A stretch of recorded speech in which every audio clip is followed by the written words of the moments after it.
இந்த மாநாட்டில் மக்கள் அரங்கம், கண்காட்சி அரங்கம், கருத்தரங்கம், தமிழ் தொழில்நுட்பம் சார்ந்த கருவிகளையும் மற்றும் கற்றல் சார்ந்த செய்திகளை கண்காட்சிகளாக எடுத்து வைத்திருக்கின்றோம். மாணவர்களுடைய படைப்புகளும் இங்கு காண்பிக்கப்படவிருக்கின்றன. தமிழ் விக்கிபீடியா கட்டுரைகள் எழுதுவது எப்படி, வலைப்பதிவு உருவாக்கம், ஆண்ட்ராய்டு செயலிகளை உருவாக்குவது எப்படி, பொதுமக்கள் கண்காட்சியில் கலந்து கொண்டு தகவல் தொழில்நுட்பத்தின் வளர்ச்சியை தெரிந்து கொள்வதற்கு இந்த 14வது உலக தமிழ் இணைய மாநாடு ஒரு வாய்ப்பாக அமையும்.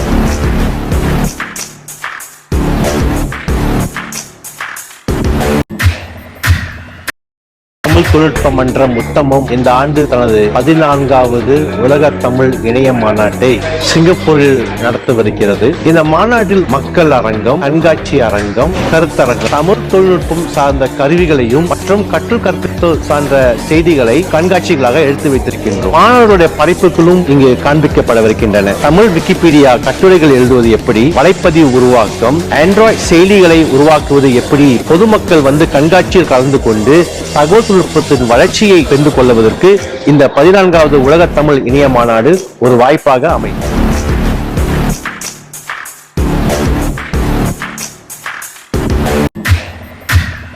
உலக தமிழ் தொழில்நுட்ப மன்றம் உத்தமம் இந்த ஆண்டு தனது 14வது உலக தமிழ் இணைய மாநாடு சிங்கப்பூரில் நடத்தவிருக்கிறது. இந்த மாநாட்டில் மக்கள் அரங்கம், கண்காட்சி அரங்கம், கருத்தரங்கம், தமிழ் தொழில்நுட்பம் சார்ந்த கருவிகளையும் மற்றும் கற்றல் சார்ந்த செய்திகளை கண்காட்சிகளாக எடுத்து வைத்திருக்கின்றோம். மாணவர்களுடைய படைப்புகளும்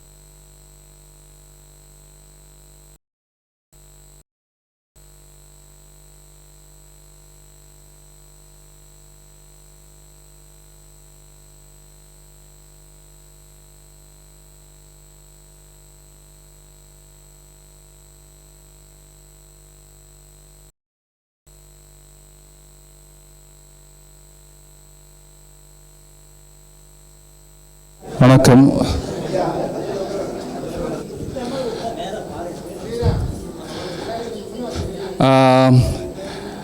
எல்லாருக்கும் வணக்கம். நேற்று இரவு நடைபெற்ற விருந்தில் நன்றாக உண்டு கழித்து ஒரு சில பேராளர்கள் எல்லாம் கொஞ்சம் தாமதம் தான் வந்திருக்காங்கன்னு நினைக்கிறேன். அருமையான சாப்பாடாக இருந்திருக்கும். தேங்க்யூ.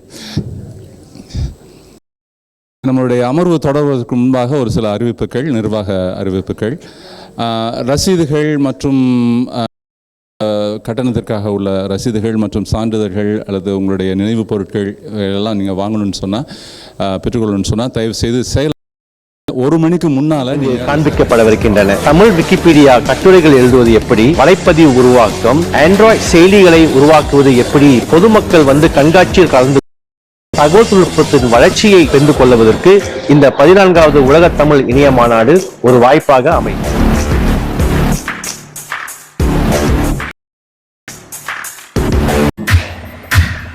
உலக தமிழ் தொழில்நுட்ப மன்றம் உத்தமம் இந்த ஆண்டு தனது 14வது உலக தமிழ் இணைய மாநாட்டை சிங்கப்பூரில் நடத்தவிருக்கிறது. இந்த மாநாட்டில் மக்கள் அரங்கம், கருத்தரங்கம், தமிழ் தொழில்நுட்பம் சார்ந்த கருவிகளையும் மற்றும் கற்றல் சார்ந்த செய்திகளை கண்காட்சிகளாக எடுத்து வைத்திருக்கின்றோம். மாணவர்களுடைய படைப்புகளும் இங்கு காண்பிக்கப்படவிருக்கின்றன. தமிழ் விக்கிபீடியா கட்டுரைகள் எழுதுவது எப்படி, வலைப்பதிவு உருவாக்கம், ஆண்ட்ராய்டு உருவாக்குவது எப்படி, பொதுமக்கள் கண்காட்சியில் கலந்து கொண்டு தகவல் தொழில்நுட்பத்தின் வளர்ச்சியை தெரிந்து கொள்ள இந்த 14வது உலக தமிழ் இணைய மாநாடு ஒரு வாய்ப்பாக அமையும்.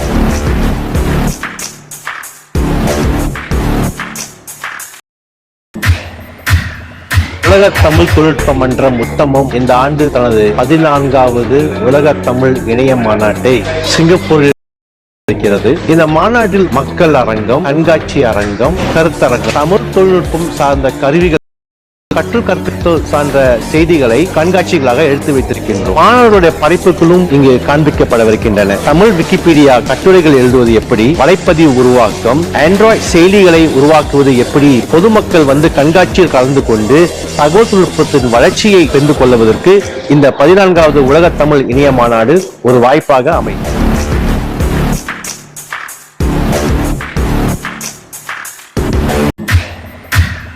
உலக தமிழ் தொழில்நுட்ப மன்றம் உத்தமம் இந்த ஆண்டு தனது 14வது உலக தமிழ் இணைய மாநாட்டை சிங்கப்பூரில் நடத்தவிருக்கிறது. மாநாட்டில் மக்கள் அரங்கம், கண்காட்சி அரங்கம், கருத்தரங்கம், தமிழ் தொழில்நுட்பம் சார்ந்த கருவிகளையும் மற்றும் கற்றல் சார்ந்த செய்திகளை கண்காட்சிகளாக எடுத்து வைத்திருக்கின்றோம். மாணவர்களுடைய படைப்புகளும் இங்கு காண்பிக்கப்படவிருக்கின்றன. தமிழ் விக்கிபீடியா கட்டுரைகள் எழுதுவது எப்படி, வலைப்பதிவு உருவாக்கம், ஆண்ட்ராய்டு செயலிகளை உருவாக்குவது எப்படி, பொதுமக்கள் வந்து கண்காட்சியில் கலந்து கொண்டு தகவல் தொழில்நுட்பத்தின் வளர்ச்சியை தெரிந்து கொள்வதற்கு இந்த 14வது உலக தமிழ் இணைய மாநாடு ஒரு வாய்ப்பாக அமையும்.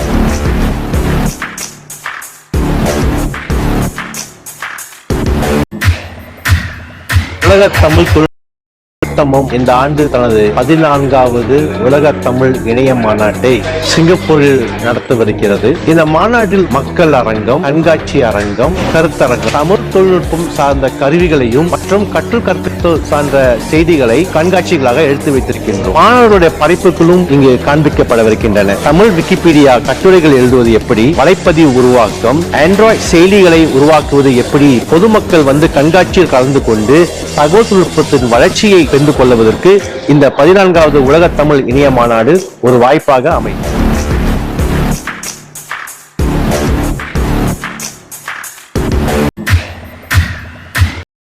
தொழில்நுட்ப மன்றம் உத்தமம் இந்த ஆண்டு தனது 14வது உலக தமிழ் இணைய மாநாட்டை சிங்கப்பூரில் நடத்தவிருக்கிறது. இந்த மாநாட்டில் மக்கள் அரங்கம், கண்காட்சி அரங்கம், கருத்தரங்கம், தமிழ் தொழில்நுட்பம் சார்ந்த கருவிகளையும் மற்றும் கற்றல் சார்ந்த செய்திகளை கண்காட்சிகளாக எடுத்து வைத்திருக்கின்றோம். மாணவர்களுடைய பல்கலைக்கழகத்தில் தகவல் தீர்மானித்தல் துறை பணியாற்றுகிறார். அதோடு அறிவார்ந்த தகவல் தொழில்நுட்பம் சார்ந்த ஆய்வு இதழுக்கான தலைமை ஆசிரியராகவும் பணியாற்றுகிறார். அவர் பெருந்தரவும் என்ற தலைப்பிலே பேச இருக்கிறார்கள். அவர்களுக்கு 1 மணி நேரம் கொடுத்திருந்தோம். ஆனால் சற்று தாமதமாக தொடங்குவதன் காரணமாக காலையிலிருந்து 9:17 ஆச்சு. 9:50 வரை அவர்கள் பேசுவார்கள் நினைக்கிறேன். அதன் பிறகு ஒரு கேள்வி அவர்களுக்கு பதில் சொல்லலாம் அல்லவா? சரி, வாங்க.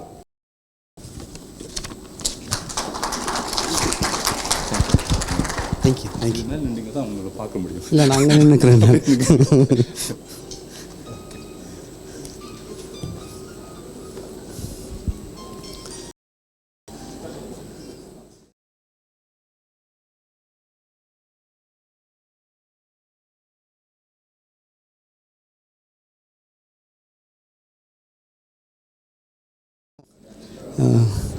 ஸோ நான் 33 ஆண்டுக்கு முன்னால் அமெரிக்காவை சென்றேன்.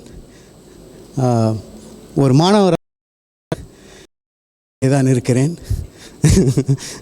அதனால் என்னுடைய தமிழ் வந்து சிறிதாக மறந்து கொண்டே போய் கொண்டிருக்கிறது. ஒலி எஃப்எம், மின்னல் எஃப்எம் போன்ற வானொலி நிகழ்ச்சிகளை கேட்டு இந்த நாடுகளில் என்ன நடக்கின்றது, மக்கள் என்ன செய்கிறார்கள், அந்த நியூஸ் எல்லாம் எனக்கு ரொம்ப கேட்கறதுக்கு ரொம்ப ஆசையாக இருக்கும். எப்பப்போ நேரம் கிடைக்கும்போது அந்த வானொலி நிகழ்ச்சிகளை கேட்பேன்.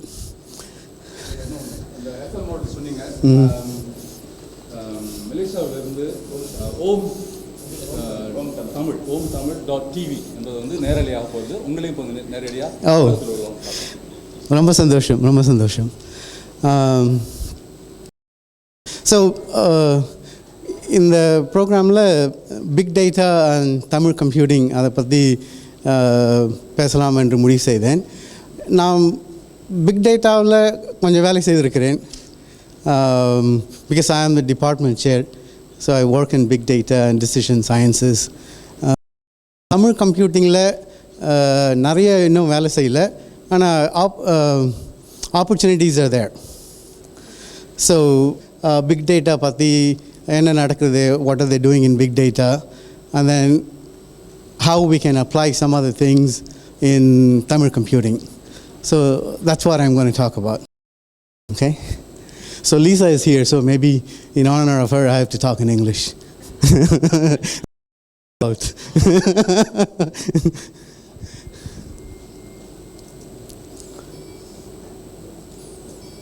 Hello. Okay, so this is the agenda for my talk. So like I said, I will talk a little bit about what is big data, M-to-M, machine-to-machine communication. So that's also becoming very, very important. So I'm from Detroit, Michigan. So Detroit is of the automotive industry. So we have Chrysler, Ford, GM. இப்போ வந்து they're very interested in building cars that are connected, cars that can drive themselves. So that's action that's happening. And so they generate a tremendous amount of data. So M2M is machine-to-machine communication. And so this generates a lot of data. So how do we process that data and how do we in real time? So that's one of the very, very active areas of research. So I will also talk about some of the core elements of big data and then kind of ease into the role of natural language processing.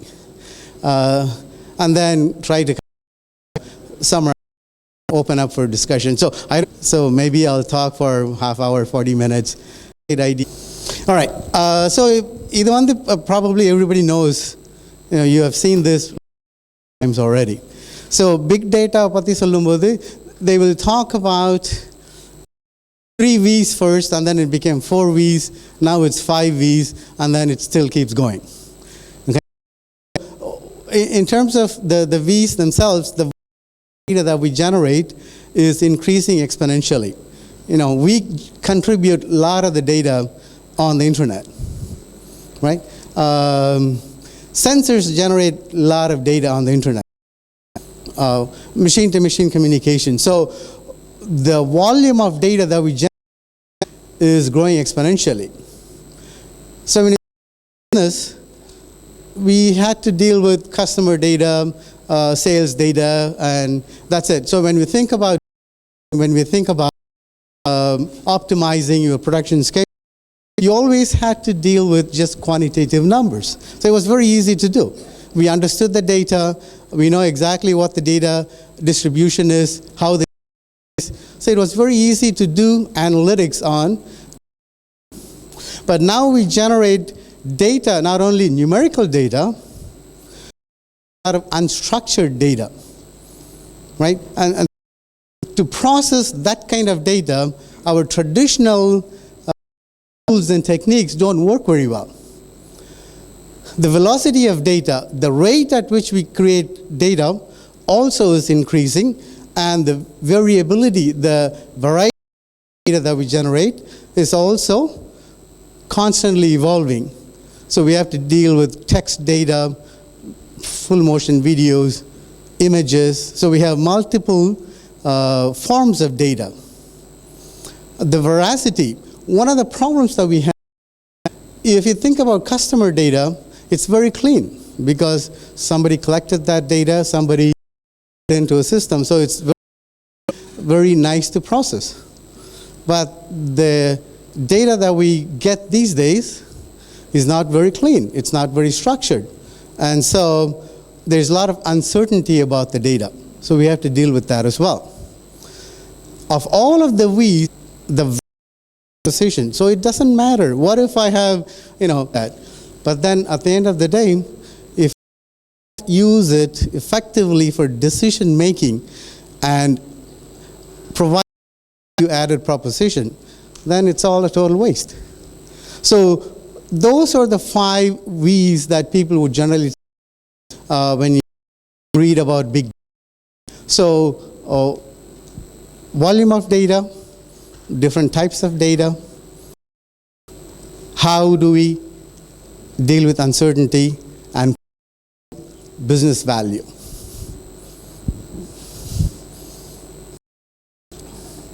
So people throw around numbers a lot, So if we do it rightly, U.S. healthcare, Lisa knows all about that.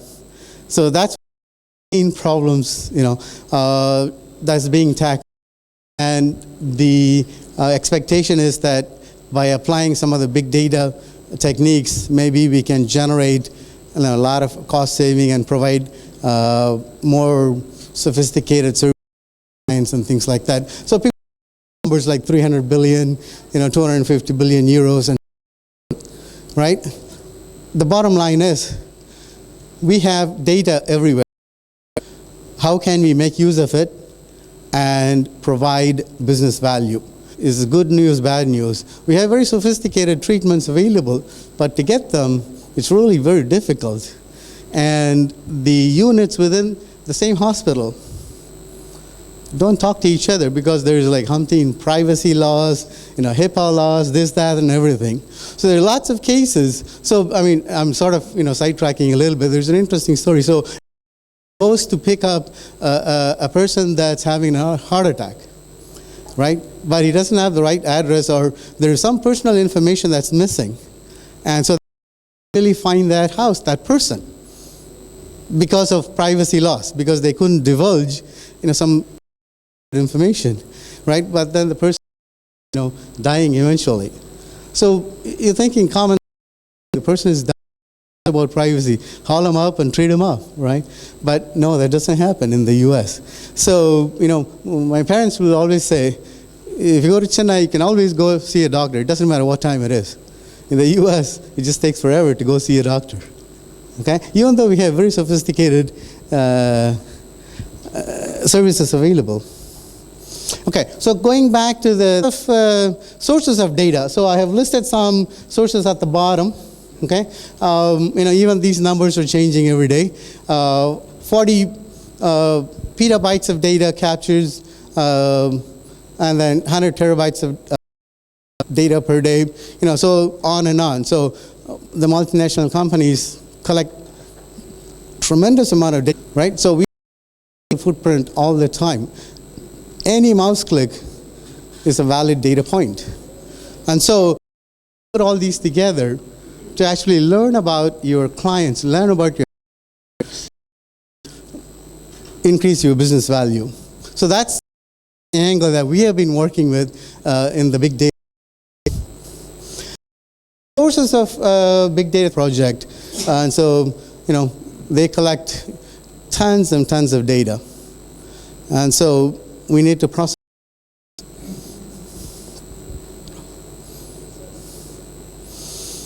So like I said before, there are different types of data. And so traditionally we used to deal with data in a relational database. People know what a relational database is. Data is organized in tables. You can join, you can aggregate, do all sorts of stuff. But the data that we collect these days, you're getting Twitter, collecting data from networking sites, and then we tried to connect the dots, right? And so that's what the action is. So, we've been able to do some and some statistical, online analytical processing, data mining, statistical modeling. So we have done all of this stuff. But like I said before, these don't really scale up to the.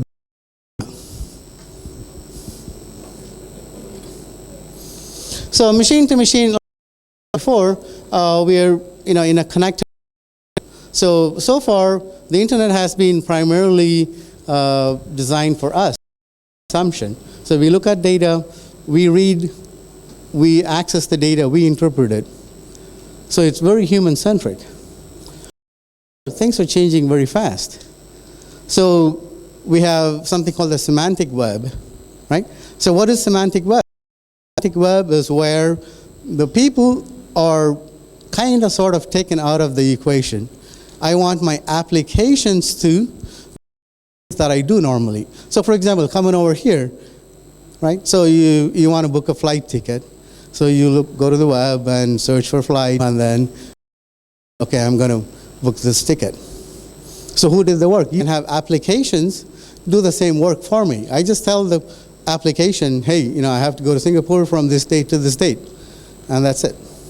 So the idea in semantic web is you want to design the web for machine or application consumption so that you take the human out of the loop, right?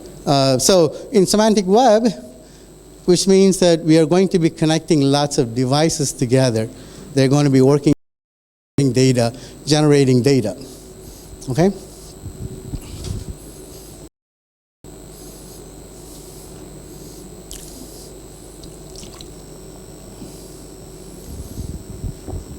So like I said, we connect things now to networks, and then we try to process the data.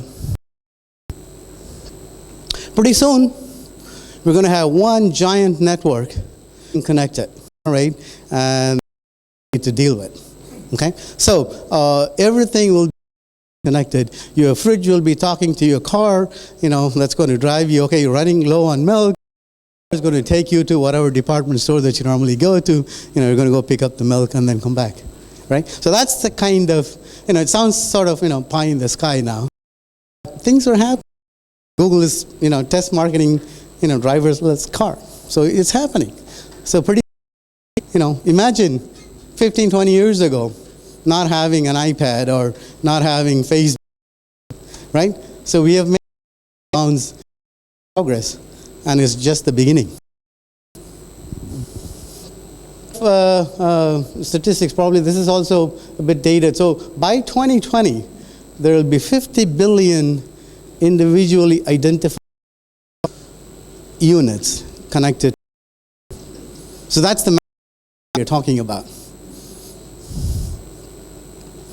So all of that sort of puts in perspective, and what's the kind of big data is sort of the latest revolution. So people talk about industrial revolution, IT revolution, and so the last stage is sort of the mobile smart revolution, where we have to deal with big data processing.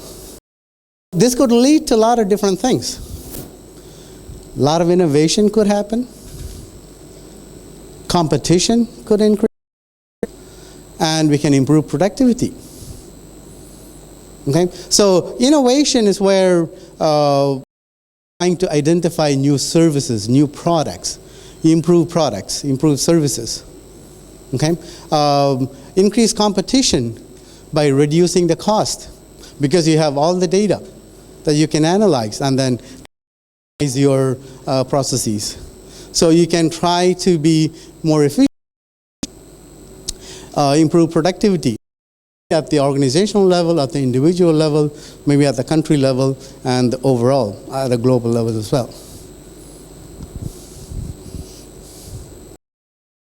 So you would find lots of examples of applications of big data already.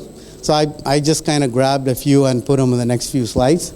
So the very first, on the left-hand side, O2, which is a UK-based company, provides promotions when you're sitting, drinking coffee and browsing the net, right?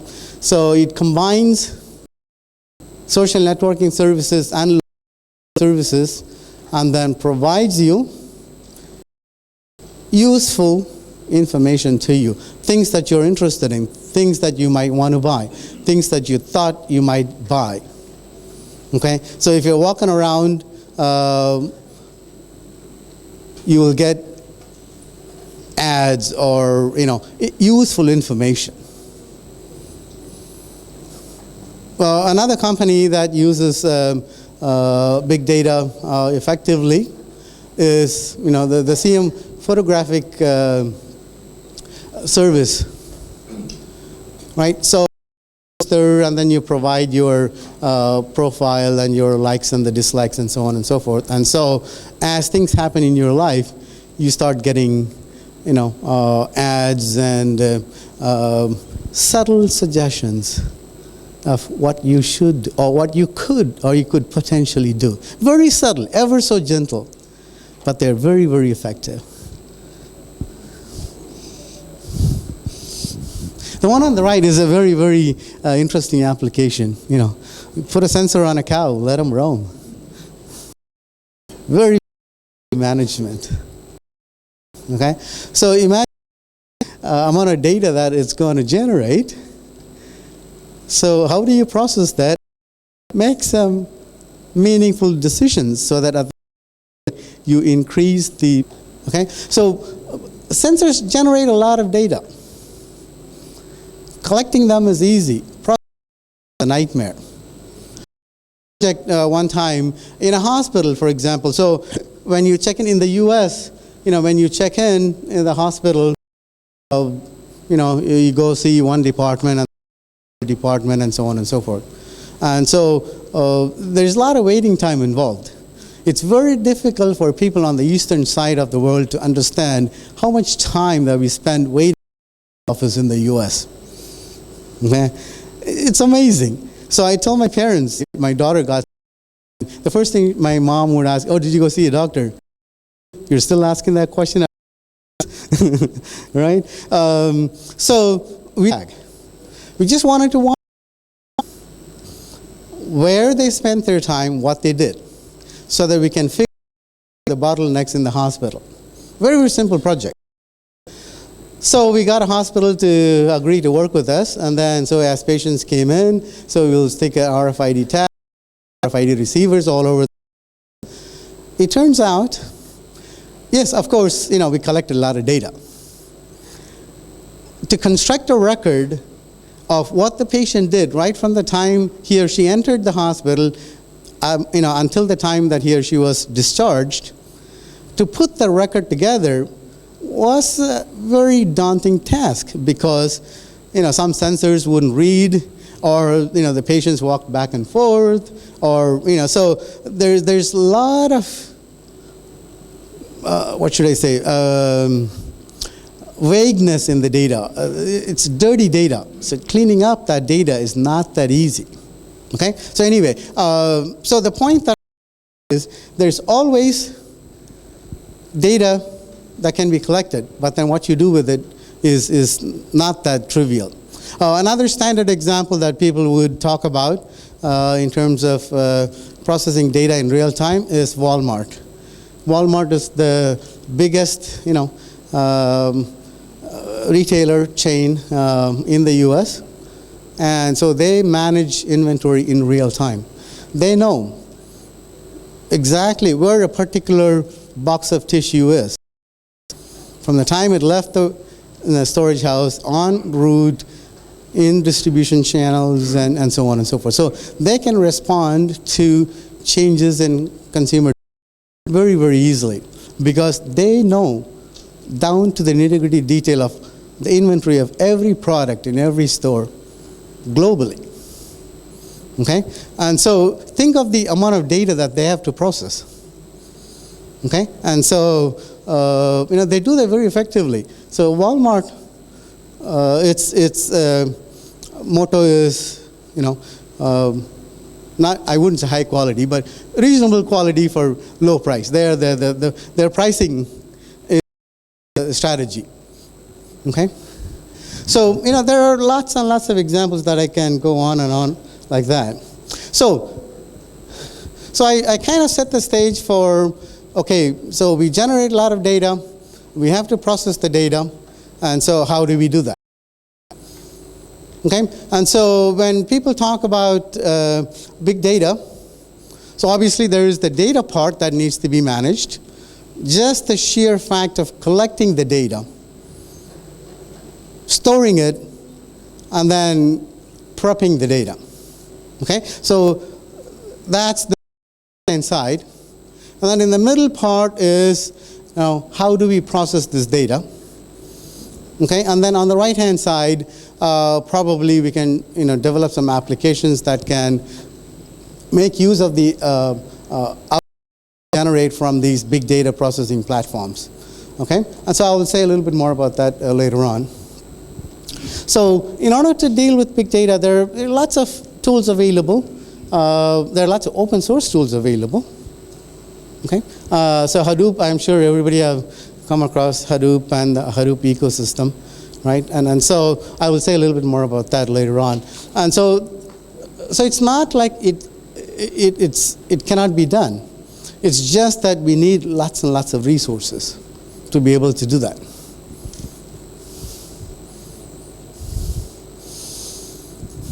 So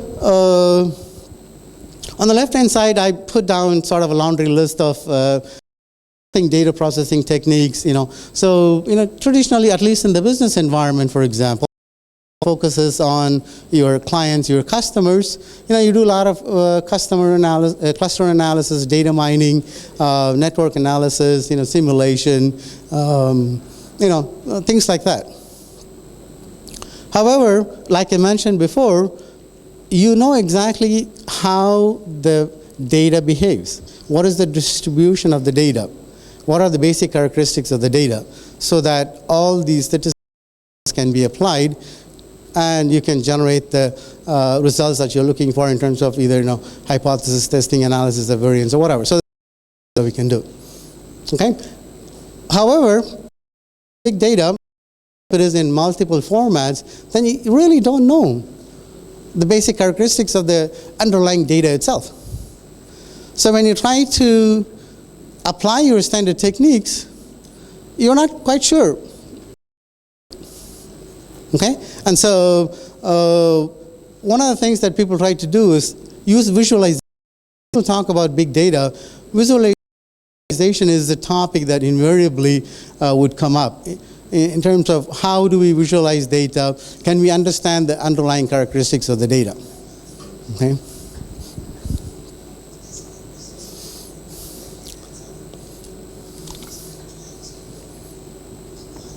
So here are some of the open source tools that I mentioned.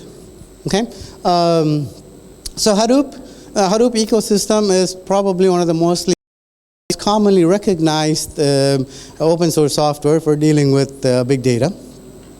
And so within the Hadoop ecosystem, there's another slide that has a little bit more information about that. So within Hadoop, you can write MapReduce jobs to kind of do parallel processing, to kind of do dimensional reduction of the data and get it that's manageable. One of the problems that you would run into is in a traditional data management environment, you can have standard querying languages that you can run. But in the big data context, where you don't have data homogeneity, how do you write queries? How do you join text data and numerical data? It's not that easy to do. Okay. There are some tools that people are working on. So one of them is Dremel, for example. That's an ad hoc query system that would help you run at least some aggregate queries and things like that. However, the focus here is, since we are dealing with large quantities of data, it shouldn't take like hours and hours for us to get the results. And so speed, efficiency is sort of the primary focus. So in real time, so these are some examples of cases or companies that do real-time big data analytics. So everybody recognizes Coca-Cola, right? So Coca-Cola has a huge army of people just scouring the net. So anytime you say something about Coke, they know about it. Whether it's good or bad, they know about it. They got, there's a company in China that actually does a lot of the work for them. Okay? And so they respond to consumer complaints or dissatisfaction with something in real time, and they do something about it. Okay? So that helps them to stay on top. So if people post that are not factual or very malign, then they go after them, actually. Because, if you don't, then that takes on a life of its own as well. So at least the bigger companies have the resources to be able to do that. But if I am in a mom and pop store, forget about it. Okay, but at least the bigger companies have the resources to be able to collect this data and respond to changes in the marketplace. So Capital One is another, I don't know, I'm sure Lisa might relate. Capital One has always weird ads. They got all these people, jumping off of the cliffs or doing all kinds of weird stuff. But actually they're very effective ads from what I gather. I never liked them, but apparently they are, because it catches people's attention, because it's so gross that, oh man, that was really, a stinker. But they're more successful credit cards. And a lot of people have them. So they deal with customer complaints very, very effectively as well, using big data technology. A little bit more information about Hadoop. I don't know, I'm sure this information you can find on the web, so I don't want to spend a lot of time. So Hadoop is it's nothing but a parallel processing environment. People have been working on parallel processing environment for a long time, so it's not new. However,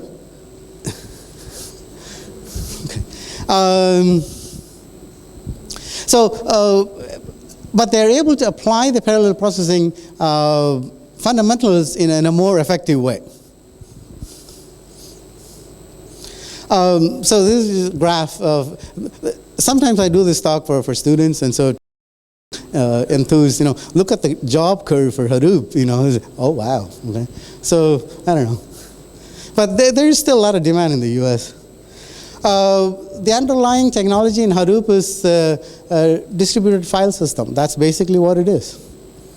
So people that are in the database arena would be able to relate to this, because every time you have a database environment, you are limited to the system resources. Whereas in here, in Hadoop distributed file system, you don't have that restriction. You could keep building your capability as much as you want. And it's also fault tolerant and commodity. The hardware is pretty fast these days, so that's not a big issue. All right, let me skip some of the slides. So MapReduce is one of the languages that we use environment to process the data. I mean, we can talk on MapReduce for forever. So this is the big data ecosystem. I don't know if people can see this. It sort of lists some of the pieces within big data. So MapReduce obviously is the batch job, right? So on the then we have big, and then for doing SQL kind of stuff, we have and then we also have NoSQL kind of capability. And so this chart basically kind of puts some of the pieces together within the Hadoop. Hadoop is an ecosystem. It contains lots of tools for doing different things. The other thing that people are also very interested in is how do we deal with streaming data. So it's one thing to process static data. What happens if you have streaming data? So it's not like, okay, I did my analysis, I'm done, I go home.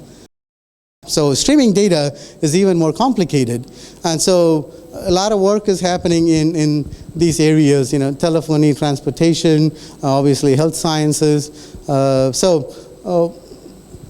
Continuous feed data, how do you process that? Okay. All right. So now let's come to the language part of it. Okay. So where does language come in here? So people have been working on natural language processing for a long time too, right? Do or make use of some of the results from natural language processing and sort of improve the scale using big data techniques. So for people that are working in natural language, you all know, machines are good for certain things, but they're dumb as a rock, right? They can't think. They cannot distinguish between things. Anytime there's ambiguity, machines can't deal with it, right? And so on top of it, you add emotions and intentions and things like that. So that's the kind of stuff that we get in big data. So if you go to social media, people express opinions, provide all kinds of information. If it is junk, I don't want to know who ate what for breakfast, lunch, and dinner. Who cares about that? But it does leave you a profile. So there are a lot of companies that all they do is collect and then tag, create a profile. Collectively, becomes useful in a larger context.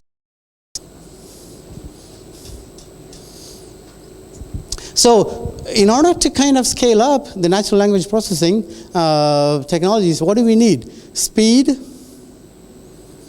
and then be able to process the different types of data, and then provide tools to be able to do it more effectively. So there's people are doing in terms of language itself, modeling, for example, how do we extract useful information from a sentence, how do we summarize text. So in natural language processing, people have been working on this for a very, very long time. One of the limitations that they run into is the amount of data that they have to deal with. It's fine if I have to process 2 paragraphs of text or like a document, hundreds of documents. But if I have to process, a million tweets or, a million blogs, then that's not that trivial. So the kind of things that people are attempting to do is combine information that we can get in the social media sites and then translate that into business value proposition. So here is an example. So, people chat, oh, hey, my wife's birthday coming up and, I got to get her something. So this is all ordinary, innocuous chats that people do all the time online. So if I have access to this data, then I can figure out lots of opportunities. Joe Schmo is trying to buy a present for his wife or spouse, okay? And, what are her likes and dislikes? So information about Joe Schmo, information about Joe Schmo's wife, and maybe their kids, it's everything in your camera or whatever, to this person. And then you start kind of processing that needs to happen in real time in order to generate business value.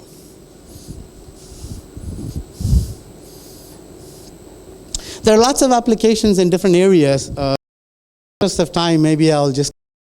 Forensics is a very where big data techniques are used. Life sciences, I talked about healthcare before, lots of data, lots of for processing data and providing effective, efficient, and healthcare. Everybody talks about movies all the time, right? And so trying to get consumer research, we get a focus group and let them use a product or what have you, a product or not, right? And so that kind of information is available automatically. You don't even ask for it, but then collecting it and then processing it and converting it into a business decision. So that's where the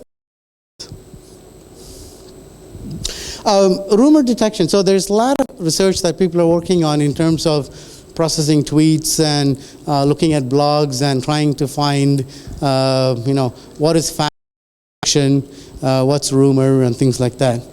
So a lot of it is natural language processing. Okay.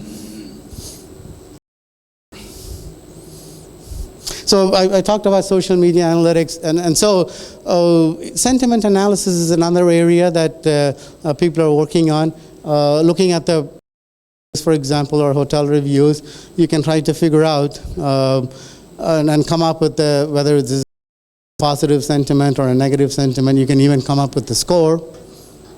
Okay. However, how positive? What's the strength? There are different kinds of shades of gray, if you will, right? So in I've done a lot of research in emotions, but it doesn't find its way in the IT applications. Okay, so all I can do is do natural language processing. I can look for keywords, positive words, negative words, get the frequency. I can compute a score. Probably not most of the times. Okay, and so being able to go one level and make use of the language, the semantics, and the context needs a lot more processing than just doing frequency. So some of the natural language processing components, you may have seen them already. Anytime you process text, these are some basic pre-processing that people normally tokenize the text, and then you tag the each, and then you entity recognition, and then you can do co-reference resolution and things like that. So these are standard things that people do, language processing. But the problem is it doesn't scale up very well. And so now you move all of these to some of the big data tools and techniques, then things start to happen. I can process text in almost real time and then use that information to make some business decision. Temporal expression recognition, word situation, named entity disambiguation. So these are all things that are very, very familiar for people that work in natural language processing.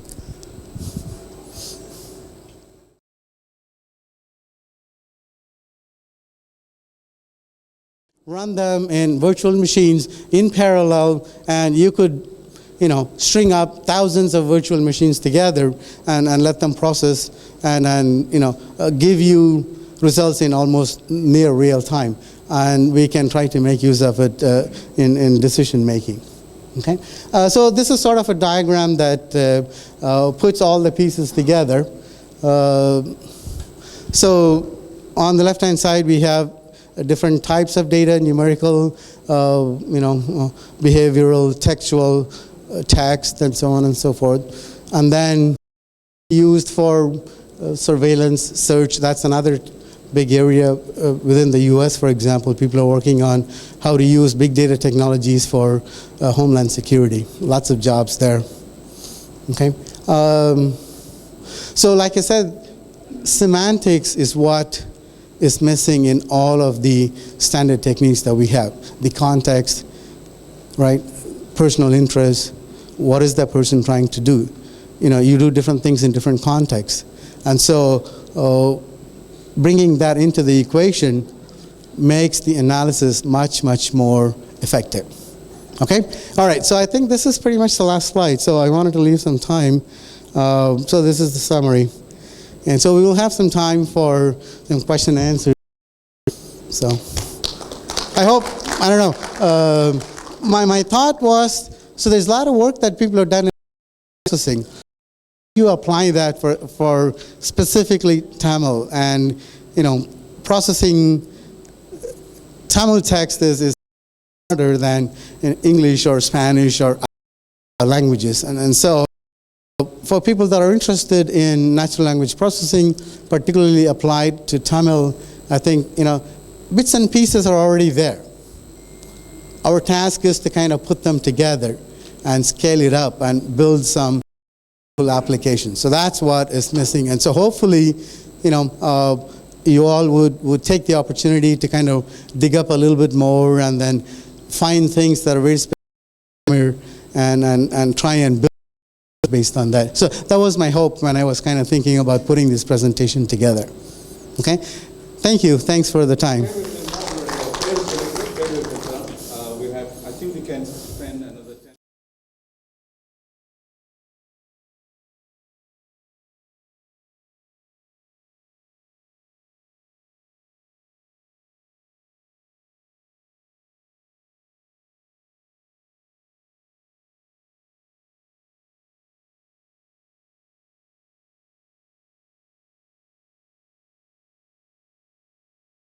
பண்ணி additional words பண்ணி எப்படி retrieve பண்ணுறதுன்னு அந்த information ரெட்ரீவலில் Tamil related stuff பண்ணியிருக்கேன் நான்.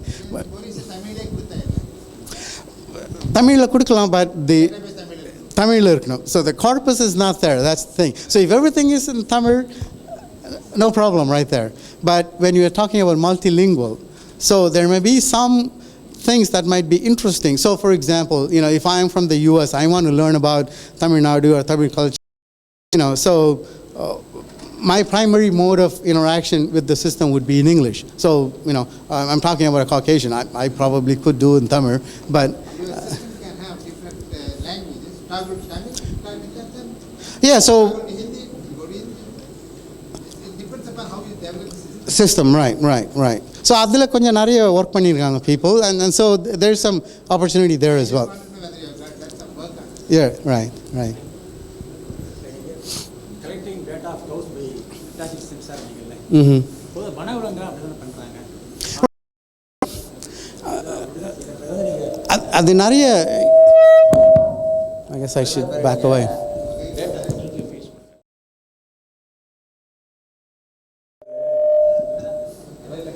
இல்லை நீங்கள் சொல்லுங்கள், நான் சொல்ல ரிப்பீட் பண்ணிடுறேன் question.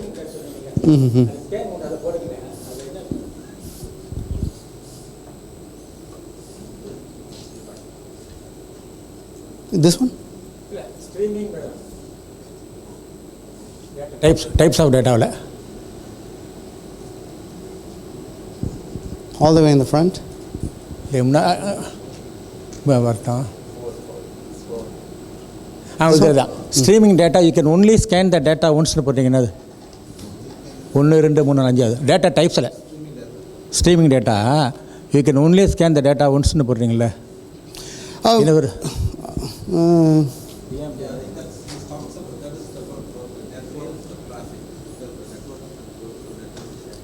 Right. So even though data is streaming, you get snapshots every instant. So you can treat that as a static data. But then this happens on a continual basis. I guess that's what I was thinking when I put that. Okay. So, okay, that's fine. So, I have the follow-up questions on the streaming data. You mentioned about there are some challenges associated with the, analyzing the streaming data. Could you please little bit elaborate? So the example that I was telling you was, missing information. How do we deal with missing information? That's one of the biggest problems. So in a database environment, when the data is static, if the data is missing, we know exactly what to do with it. But in a streaming environment, if your data, you have to kind of try to reacquire that data, but then you are kind of falling behind. And so how do you deal with that? Because in streaming context, real time or being able to process it in real time is the main objective. And so how do you deal with scenarios where there are some faults? How do you make your processing fault tolerant? So that's basically. Yeah. என் பேர் ராமக்கி. ஒரு சின்ன கேள்வி இதை புரிஞ்சுக்கிறதுக்காக நான் கேட்குறேன். இப்போ அவனோடுங்கிறதுக்கும் அவனுடன்கிறதுக்கும் ஒரு வேறுபாடு இருக்குது. அவனோடு சென்றேன்கிறதுக்கும் அவனுடன் சென்றேன்கிறதுக்கும் வேறுபாடு இருக்குது. அவனுடன் சென்றேன்கிறது ஒரு 2 வருஷத்துக்கு முன்னாடி கிடையாது, ஆனால் இன்றைக்கி இருக்குது. அதாவது பிக் டேட்டாங்கிற போது பழைய அப்போலேருந்து இப்போ உள்ள பல்வேறு டாக்குமெண்ட்டை எடுத்துக்கொண்டு plus even across different regions அதை கூட எடுத்துக்கொண்டு can we do this and find out when did this happen? The transition in terms of the time series kind of an analysis. When did this happen? Time series adukku undana data irundha I think probably we could. My guess would be that we should be able to do that. It's possible. Right, absolutely. But then, like I said, the semantics, the language, the rules come into picture as well. And so the rules themselves also have evolved over a period of time. And so being able to tag that and be able to identify that, if we have sufficiently rich enough corpus, we should be able to do that, I would think. Right. Hi, I'm Ilan Chariyan from Malaysia. Right. Hi, Vijayan. I was, everything that you said, for some reason, seemed to suggest to me it's about manipulation and control. And the human agency in this is almost seen as a problem. Then, it's a flaw that somehow needs to be dealt with, that big data somehow is trying to solve. And I'm scared about this. To the extent that I'm now even rethinking my own internet experience last couple of years. Right. That many of the stuff that's happening to me is probably because I've become predictable, which is really, really scary. That Right, I right. need to really become unpredictable, and so that I am, be myself. I do not know. Is it like You are omniscient by, because you oversaw? I'm not sure. You I'm are just very scared. right. In US, when all big data stuff was happening, there were a lot of programs. There was a program on ABC that talked about big data, and so they were saying, so Joe Schmo goes to the this recreation center, to this department store. He spends this much time here, and then they have enough information about that person that they can predict what he or she is going to do next, even without the person realizing that they can do that. So that's the flip side of all of these things. So I sort of painted positive side of all of this. So there is a dark side to it as well. So people actually keep working on that. There's dark side of IT. That's also an area of research. So compensating community that is looking at the dark side of technology use, the dark side of all of these things. And so yes, you're absolutely right. So we have gotten to the extent that given enough data, we can connect the dots and predict what you or me would do. To the extent that if somebody is going to commit a suicide, they could actually predict it, which is kind of scary if you think about it. That was the claim. Right. There's many bad things as well. Right. Your point is well taken. So now the real question is, what can I do about it? So you go back to the dark ages, cut off your cell phone, don't do anything on the internet, or start putting fake data. People put a lot of fake data as well, so to try and mess up the analysis or modeling part of it. But you're absolutely right. There is a danger in all of these things. Right. Okay, thank you very much, Thank you. Prof. And I think we come to that this session to an end. 10 நிமிஷம் இருக்கு. தரவுகள் இல்லை, I think he will take it up later. நம்ம ஆள் தானே, நம்ம பேசிக்கலாம், round டேபிளில் பேசிக்கலாம், பிறகு தேநீர் இருந்து போது பேசிக்கலாம், நிறைய நேரம் இருக்குது. We have lots of time to exchange ideas and ask Prof questions. ஆனால் அவர் சொன்னதுலேருந்து ஒரு எளிமையான இது என்னென்னா, நம்ம தரவுகள் வந்து டேட்டாஸ், தகவல்கள், இன்ஃபர்மேஷன், இதெல்லாம் நிறைய பில்லியன் கணக்காக ட்ரில்லியன் கணக்காக அங்கே இணையத்தில் கிடக்குது. அதெல்லாம் அப்படியே உறிஞ்சி எடுத்து நமக்கு கொண்டாந்து தந்துடுறது இணையம் மூலமாகவோ அல்லது நம்முடைய கணினி மூலமாகவோ. அதெல்லாம் செயல்படுறதுக்கு என்னென்ன சிக்கல்கள், நுணுக்கங்கள், நுட்பங்கள்லாம் இருக்குதுங்கிறத பேராசிரியர் எடுத்து சொன்னாங்க. அது தொழில்நுட்பம் சார்ந்த சில தகவல்கள்லாம் நமக்கு கொஞ்சம் புரிந்து கொள்வதற்கு சிரமமாக இருந்தாலும் கூட, அது கடைசியாக காட்டக்கூடிய படத்தில் பார்த்தீங்கன்னா ஒரு மனிதருடைய முகம் இருந்துச்சு இல்லையா, என்னென்ன தகவல்லாம் எங்கெங்கேயோ கிடக்குது, அதெல்லாம் நமக்கு வந்து கிடைக்கிறது. அதுதான் அவருடைய சாராம்சம் நினைக்கிறேன். I hope that was the essential part of his speech. Right. And தேநீர் விருந்துக்கு போகிறதுக்கு முன்னால் ஒரே ஒரு அறிவிப்பு, அதாவது உங்களுக்கு கருத்தறியும் படிவம் ஒன்று கொடுக்கப்படும், ஃபீட்பேக் ஃபார்ம். அதை வந்து இந்த பல்கலைக்கழகம், சிம் பல்கலைக்கழகம் உருவாக்கின ஒன்று. அது வந்து தேநீர் விருந்து போது உங்களுக்கு கொடுக்கப்படும். அதை பூர்த்தி செய்து, அதை நிறைவு செய்து, தயவு செய்து திரு சண்முகத்திடமோ, டாக்டர் சண்முகத்திடமோ அல்லது என்னிடமோ கொடுக்கலாம். இதை வைத்துக்கொண்டு அடுத்தடுத்த ஆண்டுகளில் நம்மளது முஸ்லீம் நண்பர்கள் சொல்வார்கள் இல்லையா, இன்ஷா அல்லாஹ், அதுபோல் ஆண்டவன் அருள் கிடைத்தால் மீண்டும் சிங்கப்பூரில் நாங்கள் அதையெல்லாம் செம்மைப்படுத்துவதற்கு, இந்த நிகழ்ச்சியை செம்மைப்படுத்துவதற்கு அது உதவியாக இருக்கும். ஆகவே தயவு செய்து அந்த கருத்தறியும் படிவத்தை, அதாவது ஃபீட்பேக் படிவத்தை பூர்த்தி செய்யுங்கள். மிக்க நன்றி. இப்பொழுது தேநீருக்கு போகலாம். 11 மணிக்கு 10:40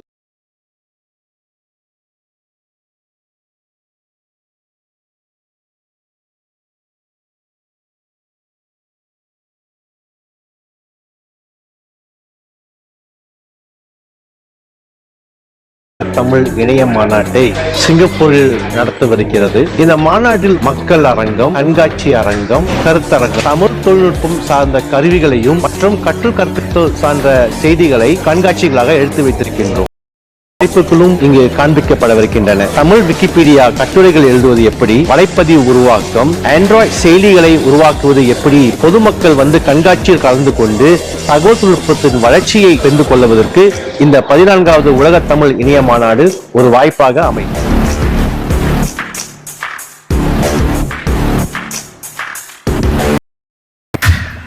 உலக தமிழ் தொழில்நுட்ப மன்றம் உத்தமம் இந்த ஆண்டு தனது 14வது உலக தமிழ் இணைய மாநாட்டை சிங்கப்பூரில் நடத்தவிருக்கிறது. இந்த மாநாட்டில் மக்கள் அரங்கம், கண்காட்சி அரங்கம், கருத்தரங்கம், தமிழ் தொழில்நுட்பம் சார்ந்த கருவிகளையும் மற்றும் கற்பித்தல் சார்ந்த செய்திகளை கண்காட்சிகளாக எடுத்து வைத்திருக்கின்றோம். மாணவர்களுடைய படைப்புகளும் இங்கு காண்பிக்கப்படவிருக்கின்றன. தமிழ் விக்கிபீடியா கட்டுரைகள் எழுதுவது எப்படி, வலைப்பதிவு உருவாக்கம், ஆண்ட்ராய்டு செயலிகளை உருவாக்குவது எப்படி, பொதுமக்கள் கண்காட்சியில் கலந்து கொண்டு தகவல் தொழில்நுட்பத்தின் வளர்ச்சியை தெரிந்து கொள்வதற்கு இந்த 14வது உலக தமிழ் இணைய மாநாடு ஒரு வாய்ப்பாக அமையும்.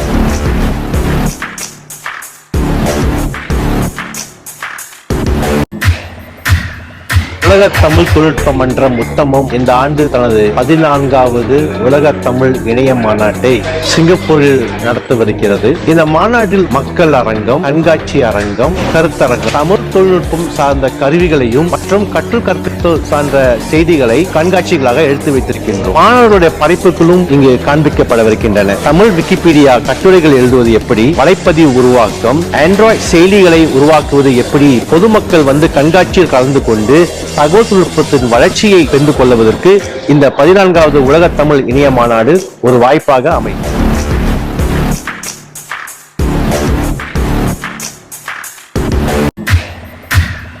உலக தமிழ் தொழில்நுட்ப மன்றம் உத்தமம் இந்த ஆண்டு தனது 14வது உலக தமிழ் இணைய மாநாட்டை சிங்கப்பூரில் நடத்தவிருக்கிறது.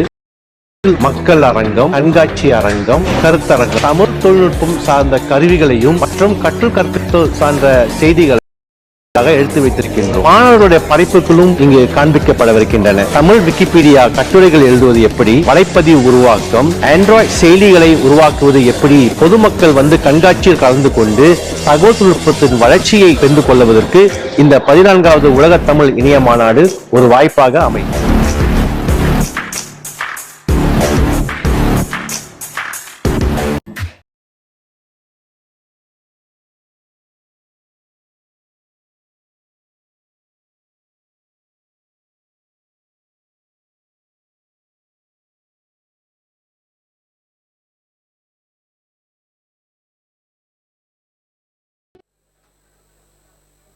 Mic testing.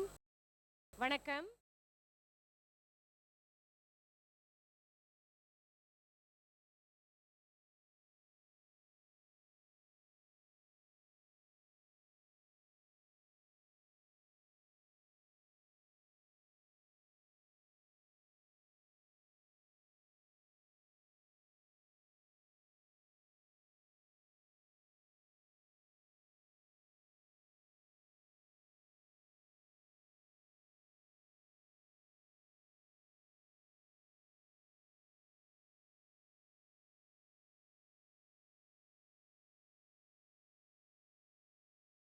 செய்த அனைவரும் அமருமாறு கேட்டுக்கொள்கின்றோம். உங்களுடைய கைத்தொலைபேசி மற்ற எந்த இருந்தாலும் அமைதி மோட்ல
தமிழ் இணைய மாநாட்டின் நிறைவு நிகழ்ச்சிக்கு உங்கள் அனைவரையும் வரவேற்பதில் மிக்க மிக்க மகிழ்ச்சி. ஏற்பாட்டு குழுவினர் சார்பில் உங்கள் அனைவரையும் வரவேற்பதில் அதா கண்ணன். வாங்க விறுவிறுன்னு இருக்கையில் அமருங்க, நம்ம நிகழ்ச்சியை தொடங்கிடலாம். இன்றைய நிகழ்ச்சியை 1 மணி நேரத்துக்குள்ளே முடிக்கலான் இருக்கோம். அதனால் உங்களோட ஒத்துழைப்பு மிக்க மிக்க முக்கியம்.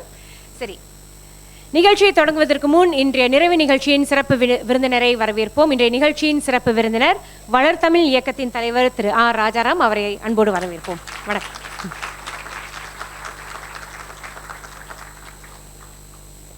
இந்த கடந்த 3 நாட்கள் இங்கே நிறைய விஷயங்களை கற்றுருப்பீங்க, நிறைய நிபுணர்களின் பேச்சை கேட்டிருப்பீங்க, பல புதிய விஷயங்களை தெரிஞ்சிருப்பீங்க, அதோடு பல நண்பர்களை சந்திச்சிருப்பீங்க, புது புது நண்பர்கள் நட்பை கூட நீங்கள் வளர்த்துருப்பீங்க. சரியா? அதே சமயம் இன்றைய இறுதி நிகழ்ச்சியில், நிறைவு நிகழ்ச்சியில் போட்டியில் பங்கு பெற்ற மாணவர்களுக்கான பரிசுகளும் வழங்கப்படும். இன்றைய நிறைவு நிகழ்ச்சியை சீக்கிரமாக சுருக்கமாக முடிக்கணும்னு பார்க்குறதுனால பரிசு பெறும் மாணவர்கள் தயவு செய்து தயாராக உங்களுடைய அறிக்கையில் இருக்குமாறு கேட்டுக்கொள்கின்றோம். இன்றைய நிறைவு நிகழ்ச்சியில் சில நிபுணர்கள், உறுப்பினர்கள் சுருக்கமாக பேச போகிறார்கள். முதலில் பேசுவதற்காக உத்தமத்தின் தலைவர் டாக்டர் வாசு ரங்கநாதன் அவர்களை மேடைக்கு அழைக்கிறோம். டாக்டர் வாசு.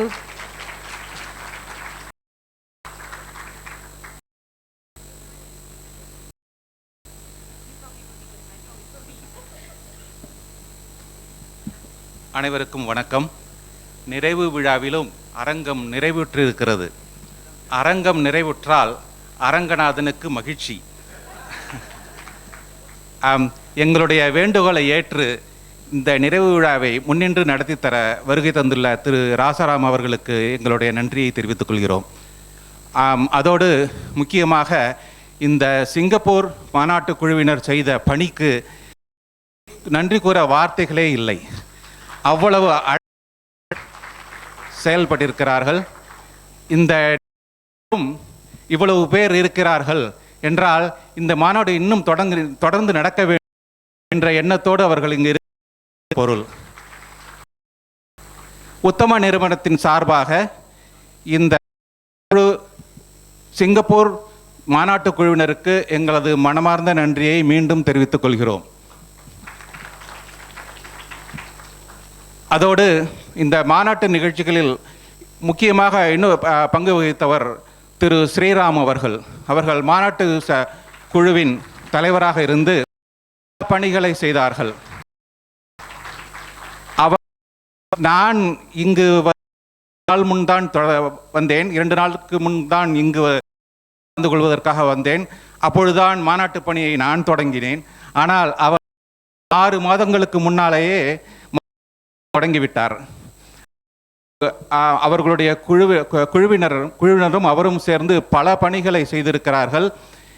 இங்கு மாநாட்டு மலரை பார்க்கும் பொழுது அது உங்களுக்கு தெரிந்திருக்கும். அதற்கு பிறகு மாநாட்டில் பங்கு பெற்ற ஆய்வாளர்கள், கட்டுரை படைத்தவர்கள் அனைவருக்கும் எங்களுடைய நன்றியை தெரிவித்துக் கொள்கிறோம்.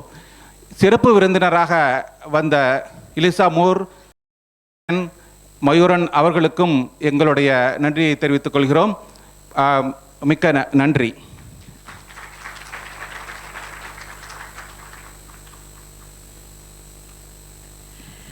அடுத்த மாநாட்டு நிகழ்ச்சி தலைவர் டாக்டர் ஸ்ரீராம் அவர்களை மேடைக்கு அழைக்கிறோம். டாக்டர் ஸ்ரீராம்.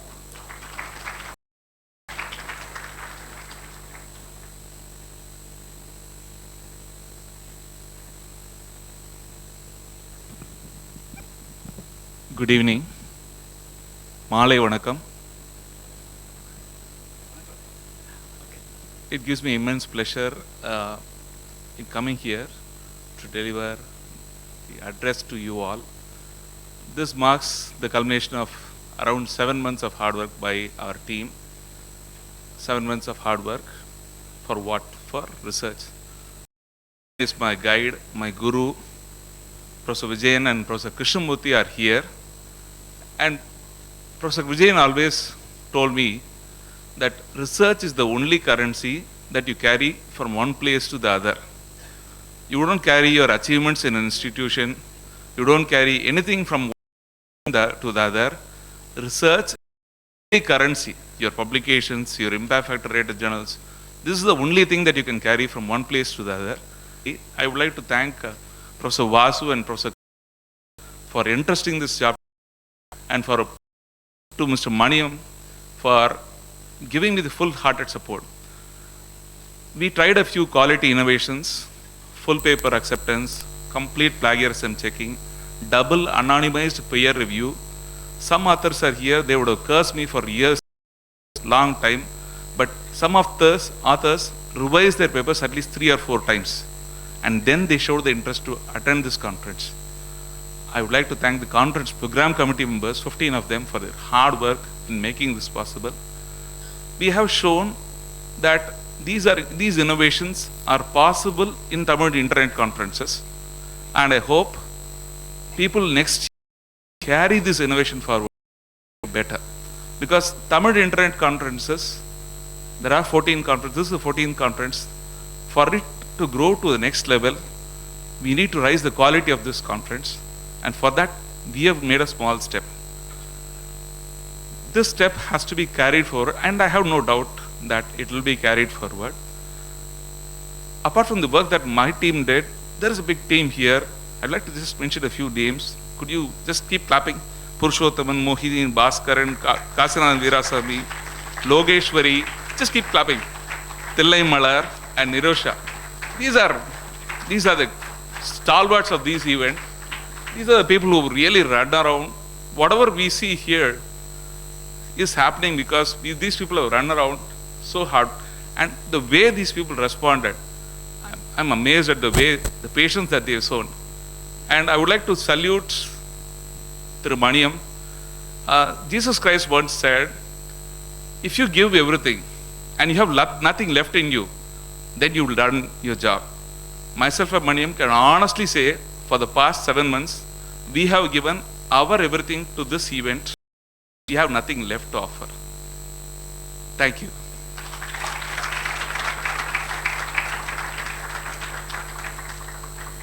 ரொம்ப நன்றி டாக்டர் ஸ்ரீராம். அடுத்து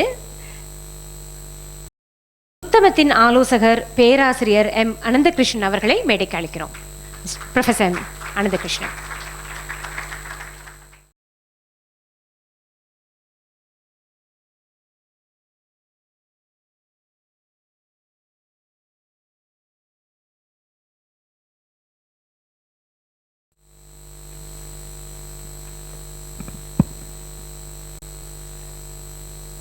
பேரன்புக்குரிய நண்பர்களே, அறிஞர்களே, ஆய்வாளர்களே, வணக்கம்.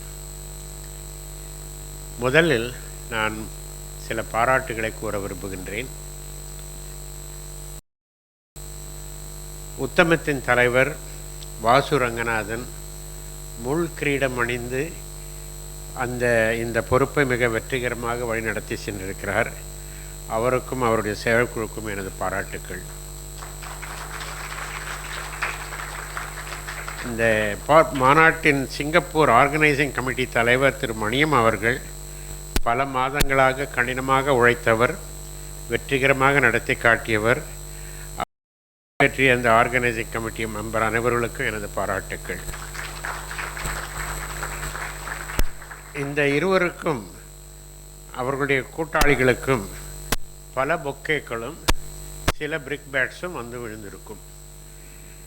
ஆனால் அவை எல்லாவற்றையும் பொறுமையுடன் தாங்கிக் கொள்ளும் தன்மை வாய்ந்தவர்கள் அவர்கள். முக்கியமாக இன்று மணியம் அவர்கள் அவருடைய ஏதோ ஒரு சிறு குறை ஒப்புக்கொண்டு பணிவோடு அவர் மன்னிப்பு கேட்டது என்னை மிகவும் ஆழ்ந்த அவருடைய மதிப்பு, அவர் மேலிருந்த மதிப்பு எனக்கு மிகவும் உயர்ந்து விட்டது. மலேசியாவும் சிங்கப்பூரில் மட்டும்தான் அந்த கல்ச்சுரல் ஆம்பியன்ஸ், ஸ்டார்டிங்லேயே மியூசிக், டான்ஸ், டின்னரில் டான்ஸ், மியூசிக், இதெல்லாம் வேறு எந்த ஊர்லையும் நான் பார்த்தது கிடையாது. இது பேங்க்வெட்டில் டான்ஸ் வச்சுருப்பாங்க. But you have that. I hope the others will follow this. Now I want to talk a little bit about the evolutionary dynamics of the INFIT and the Tamil Internet Conference. Now when I say evolution, not in the Darwinian sense by natural selection, but the INFIT and the Tamil Internet Conference evolution has been conditioned by technology, linguistics and society. It has not put a lot of emphasis on, its primary focus was not language and literature. There are a number of organizations dealing with language and literature. But this is a synergy between the three aspects: technology, linguistics, and society. Now, the pattern of evolution from the beginning, I don't know how many more, how much time is left in me, but I have seen it's still evolving. It has been an advocacy group and sometimes a little bit of a lobbying group, but now it has evolved after these 14 years has taken a promotional role towards research, development and application. And one can see clearly from the kind of discussions we had and the kind of papers that have been presented in this conference. Now, in this context, as I want to appreciate the quality standards for papers and the papers which can be published in refereed journals. And so this is a standard, and I really hope, Sri Ram, that the conference will future, because it's now moving towards the research, development, application purposes. So it is becoming more like a professional society, and I think we should maintain that. Now, at the same time, I want to mention that this conference has also brought in some new aspect, an alert system on the anticipated advantages related to Tamil internet computing. They have drawn attention to the Tamil internet community about the emerging advances and opportunities. I remember Muthu Nedamaran a long time ago used to talk, long before this cell phone and Android and applications came. He used to talk about the emerging developments and what one should do, the technical community should do to make it Tamil portable in all of these things. He used to give very impassioned plea. And now similarly today, we have seen in this conference by Dr. Mayuran talked about the Wikipedia and the developments and opportunities and constraints. And we also heard from Dr. Vijayan, Tamil computing and big data. It's a information that we got. And Dr. Avichandran talked about the 5G. And it looked like a fairy tale, but I think they are all going to be very real, not very far off. And Dr. Tin V, I really want to carry my heartfelt appreciation. He's the first one up who recognized the scattered effort among the Tamil community in Tamil computing efforts and pushed Govindasamy and tried to see, let us do some organizing coordination effort. And I want to appreciate Dr. Tin V. Now, at the same time, I think we need to recognize the need in the progress. What is the progress? We keep talking, presenting papers and so on. So in the evolutionary dynamics, we should not leave with the compilation of random events. So I think we should try and assess the achievement of progress from one stage to the another. Where have we gone? We have been talking about OCR, we have been talking about text-to-speech, we have been talking about machine translation, a number of things. We keep talking about the same thing. So I think we should take a little bit of a time off in each conference. What has happened? Now where has it gone? Has there been a bottleneck in this? Is there a bottleneck that we can remove at this stage? Is it a commercialization problem? It is an entrepreneurship problem. It is a venture capital problem. What is it that one can make sure that we can advance these things? Because as Dr. A.G. Ramakrishnan said, there is only a limited amount of capabilities that he can do on doing something.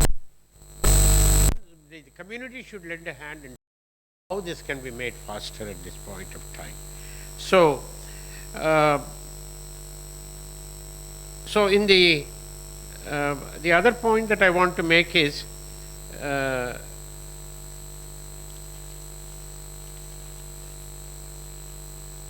beneficial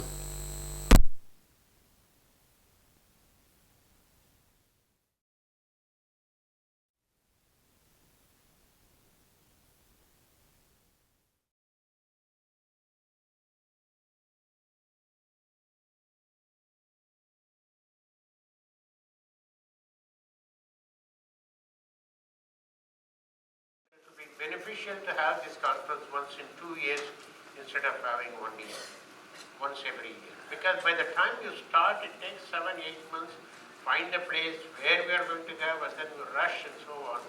I think it might be probably give you a little more relaxed preparations for this. So this is one idea that you may think about it. And then you have to, then if you have 2-year span, the middle year, you can have an exchange, some event where you will exchange experiences from the various countries on Tamil computing. I would want to example one fascinating experience that I had this morning with the Singapore development in school computer teaching, right from young children, doing all kinds of amazing things that they have done. In fact, there was one Arulmadi, is it? Arulmadi, and I couldn't resist telling that if I were only 80 years younger, I would like to join her class. It was so fascinating. So I think this is a kind of experience from one country to another country. We should be able to, and I told Dr. Punnamaiko and Anandan and others, maybe what you should do is to find an opportunity to bring all the teachers from Malaysia, Singapore, India, school teachers and other countries wherever they have done work on this kind of a thing. Get them to 10 or 15 schools in India, 10 or 15 schools here, they join together, exchange it. So this will provoke each other to learn whatever Indians are doing, these people will benefit. So I think this kind of a seamless flow of experience from one country to another, this might be very, very useful. And then the other thing is, the conference should not become a job like our Indian Science Congress. We have our Indian Science Congress, Prime Minister comes, 5,000 people come, absolutely zero impact on science is concerned. So I think they should become a more serious body, but you can have associate school teachers and so on as a part of the relevant discussions. And then we can also just know having every alternate year in India. I think you should reconsider it. I think we should think in having it countries like Canada, Australia, Mauritius, many other, Sri Lanka and so on. Sri Lanka, we have been wanting to have it for a long time. So we should not, why every year, if necessary, if you want to amend the constitution, I think you should revisit your constitution. And the other thing which I think I learned from both Singapore and Malaysia is to keep a mutual respectable relationship with the government at a dignified arm's length. And I think this is something that you are very nice to them, you are courteous, but they don't get too deeply involved in this. So I think keep this conference as a professional conference, say nice to them, but dignified distance is very, very necessary on this. And then the other thing is, I think Sri Raman probably felt there were a number of papers which were good but not good enough for your quality standard. So you can think of a poster session for this. Now I have another important suggestion. Now we started off in the beginning, technical hub, community hub, what was the other one? Commercial hub. These were the three hubs. The commercial hub was really not taken off anywhere. And the community hub, we used to have it when, the first Singapore conference, we had probably 10,000 people coming in, huge big setup. At that time, it was new, everybody was trying to see the, etc., etc. But today, everybody has internet connection in their home, and so they are not that excited in coming and seeing the kind of technical development in this place. So I think there must be a seamless way of having this community hub. For instance, in this hall, if you could only have all these vendors to put up a stall just outside, as you are going through the to the coffee break, you might have had taken a look at some of these. So this is so that it would have been much easier for all of them. Now finally, I want to have I think we should set up an endowment for specific goals. Best paper, some money every year must be given to attract people. Best product, I think we should have an endowment for it. And best societal application. People who have done work with schools, work with colleges and so on. So societal, so like this you can think of a few endowments which will become an integral part of it. Must be a prestigious. So, finally, I have a couple of points. One is, I think we should make more serious effort to rope in younger generation of people in the organizational responsibilities. I know Vasu is all very young people, but to get a few younger people involved in it. And then, more importantly, I think we should try to get back to our fold those who are staying away from the infight. Said easily, but if you really sincerely try, I think they all have just as much emotional appeal towards Tamil and Tamil computing. So I think we should now, small little personal problem should not stay in the way. So we should try, and any little thing I can do, I will be very helpful, but I'm sure there are more capable people in this group. Try and get them together back again, wherever. If it's a 2 year, 2 years is sufficient time for you to bring them. And so with this I hope that the next conference I will be able to attend if all goes well, and even though it's 2 years, at my age 2 years is a long time. And so I hope that you will enjoy, and this has been a wonderful, wonderful, wonderful conference today. Thank you.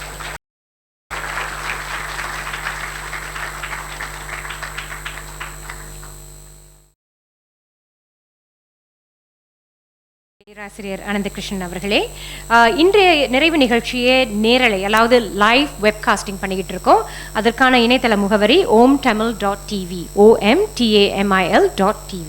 சரி, பேச்சாளர்களுக்கு ஒரு சின்ன அன்பான வேண்டுகோள், தயவுசெய்து சுருக்கமாக உங்கள் கருத்துக்களை வைத்துக் கொள்ளுமாறு கேட்டுக்கொள்கின்றோம். சரி, அடுத்து அமெரிக்காவை சேர்ந்த திரு சுப்பையா அவர்களை மேடைக்கு அழைக்கிறோம். மிஸ்டர் சுப்பையா.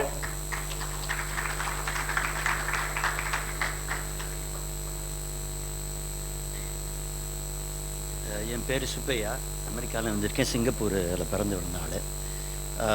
இப்போ வந்து தமிழ் சரளம் குறைஞ்சி வச்சு, ஓகே, அதனால் ஆங்கிலத்தில் பேச போகிறேன். So I'm going to speak in English. My purpose here is to talk about the history. I'm more interested in the fact that this is Singapore's 50th birthday, and what it is that Singapore is special that has made this happen as Tamilians here, Singapore Chinese as Tinmi is, and everybody else here. I'd like to know right now of the audience, right, besides the young children, how many are actually Singaporean living right now here in this audience? All of you?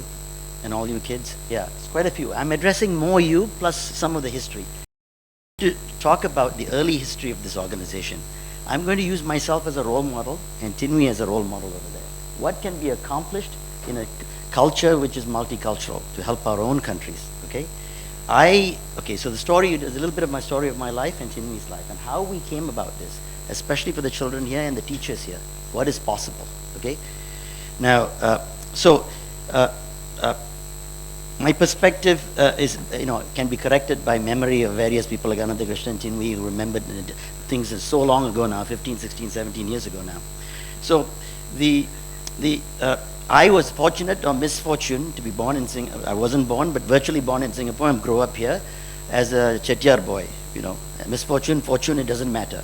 But we were interested in my great-grandfather, my father is here, helped, help build the Tank Road Temple and all of this, for Tamil, long, long ago, in temples, language and all this. I had the misfortune to be born in there. So I ended up, like these kids over here, the best Tamil kid in school. I was the best Tamil speaker in school in the country. I won every award. My teachers did not want me to go to competitions anymore because I won everything. Okay? So they stopped me from going. So the boys over there, right? So I also happened to be good at other things, and I ended up being one of the top students in this country. Tinmi was one of them. We're in the top 3 or 4 kids in this country in English and Tamil and everything else.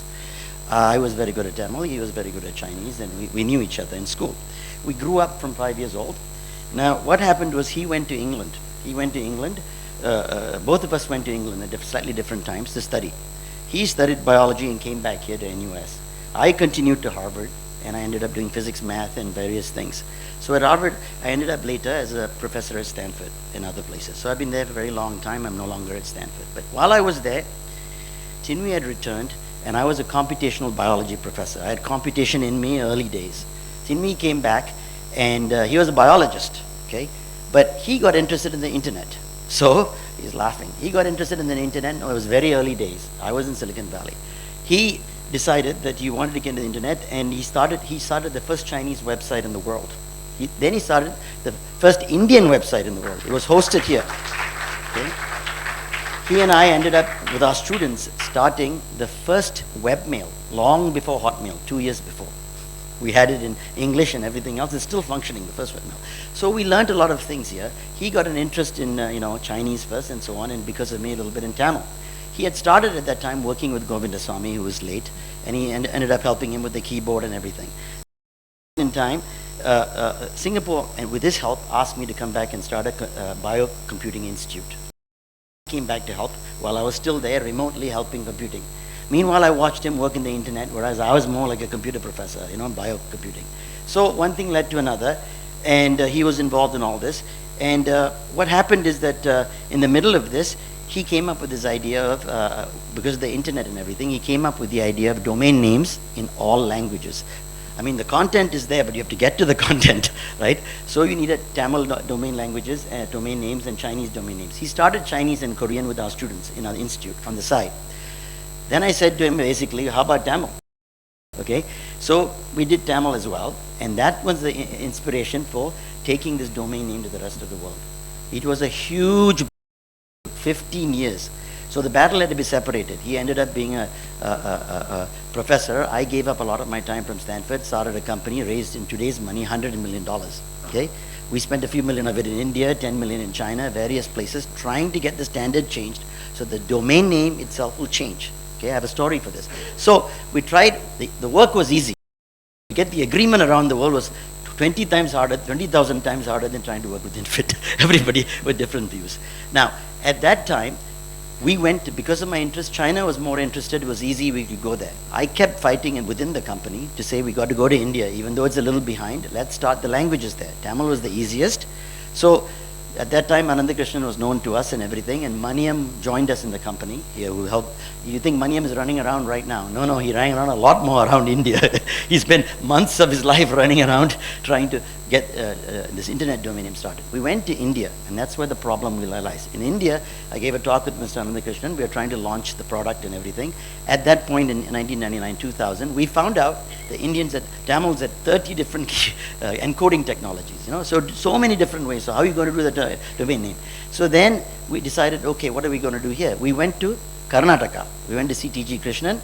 He said, you Tamil guys are all more interested than we are in our language, but we'll try. We also have 30 different encodings. So we went to Sheila Dixit, I was a Chief Minister of Delhi, same thing in Hindi. Okay, we went place to place to place.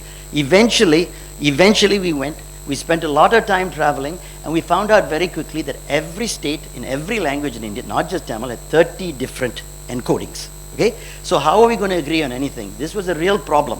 Okay, so at that point we realized the only way we have to solve this problem before we can go anywhere. Meanwhile, China was going ahead. I spent a lot of time in China, and China was moving forward. China already had many different spoken languages, but they got rid of them in one script. So they had moved much further. Our company was going to China, doing a lot of things. Okay, so that's when we realized, okay, the problem is we have to fix this. Okay, so we found out about CDAC. Everybody sent us the CDAC. CDAC had a book with 30 encodings for every language. So we knew the only ways to politically solve this was to go to the Prime Minister. So we went to Vajpayee and Pramod Mahajan. Finally, he launched it in Hindi. And he had just come back from China. And he said, the Chinese are going to get much further ahead because we have language problems. All the language encodings are different. Okay? So this is when we realized he predicted this, that we'll have a problem. So at that point, we went to Anandakrishnan and we decided to use Tamil as a thing. And we said, we want Mr. Anandakrishnan to go to conferences that we went to. Okay, the big ones in Asia and so on. So we went to Japan. We took him to Japan and Korea. Sorry, that's right. There was two. Tinwi had started the Asian internet conferences separately. He started all the Asian ones separately. So we went to the one, few thousand people in Korea. We were sitting there, and my goal was to tell Mr. Anandakrishnan, can you see the Indians here? Okay, and there were a lot of Indians from Cisco, Intel, everybody. I asked them, nobody is representing the Indian language here. They are representing Chinese, Korean, so that the standards will be fine in Cisco. All the smartphones. I said, look, Cambodia already lost one character by then, the Cambodians. By the time Tamil and everybody could agree with the 30 encodings, it'll all be lost. We will not be able to type things in. We have a problem already still with it now. So the idea is to tell him, look, we need Indians representing the Indian languages, otherwise on our cell phones Tamil will be gone, and all these things. He understood immediately and said, we have to go back and start something. That's when Infit was born. Tinmi suggested the idea, and we born Infit. Initially the company supported it, Maniam helped a lot, okay? We went back and it got started. So the old keyboard work and all that was done in Tamil by Govindasamy all was roped into Infit. So the money was needed. Initially we sponsored it, but after that we asked the president of Singapore, whom I happen to know, and we asked him for $100,000. So they gave, and they decided that it's better to have it in Singapore, and we had it in Singapore and we started this. Then we decided it was time, and this is a very important point of view that Indian Singaporeans have to understand. We cannot in Singapore force a standard in India, right? So we decided that it was time to give over to India. So they will tell us what to do and work with all the other countries. So we roped every country, so this conference rotates everywhere through. Okay? So this is how this was started. Now the question is, did we succeed? As you asked the question, did we succeed? We've taken a lot of time. Now, Tamil and all these languages are number 7, number 8, number 9, and number 10, Tamil, Telugu, and all these, in terms of population use. Meanwhile, Hungarian, with much lower population use, is better off on the internet than we are. We have taken our times to agree. We're not the best. I mean, lots of smaller languages are further ahead in the operating systems and various things. So we're still arguing about encoding and other things in Tamil ourselves. We've got down from 30 to 2. Okay? So the last thing I want to say, we have done better than we can because of these conferences, but have we actually done as well as we could have? Probably not, because of arguments. I want to end by one simple thing. Okay? For the young Singaporeans here, we were able to help this process go forward by maybe 5 to 10 years faster because now I want to end on a positive note for Singaporeans here. I ended up pushing the Chinese much better, faster. Chinese did this much, much faster. So I ended up launching the Chinese domain names with 1 million names, 500,000 names within China many years ago. And at the very end, they came back to us, to the company, while India was still working it all out. They came back to us and told us that they wanted to do, what they wanted to do was launch .government in Chinese so that every agency will be named correctly all over China. 1 million domain names for .government, .organization. We went there and supplied the technology and it was successful. That year, okay, and I want to end with this last story, which is that year, a few months later was the biggest parade in human history, 50 years human history, okay, which was the Chinese parade for the 50-year parade. That night, the minister's birthday. So we sat down and he came to me, and my worker there was a Chinese guy from Taiwan.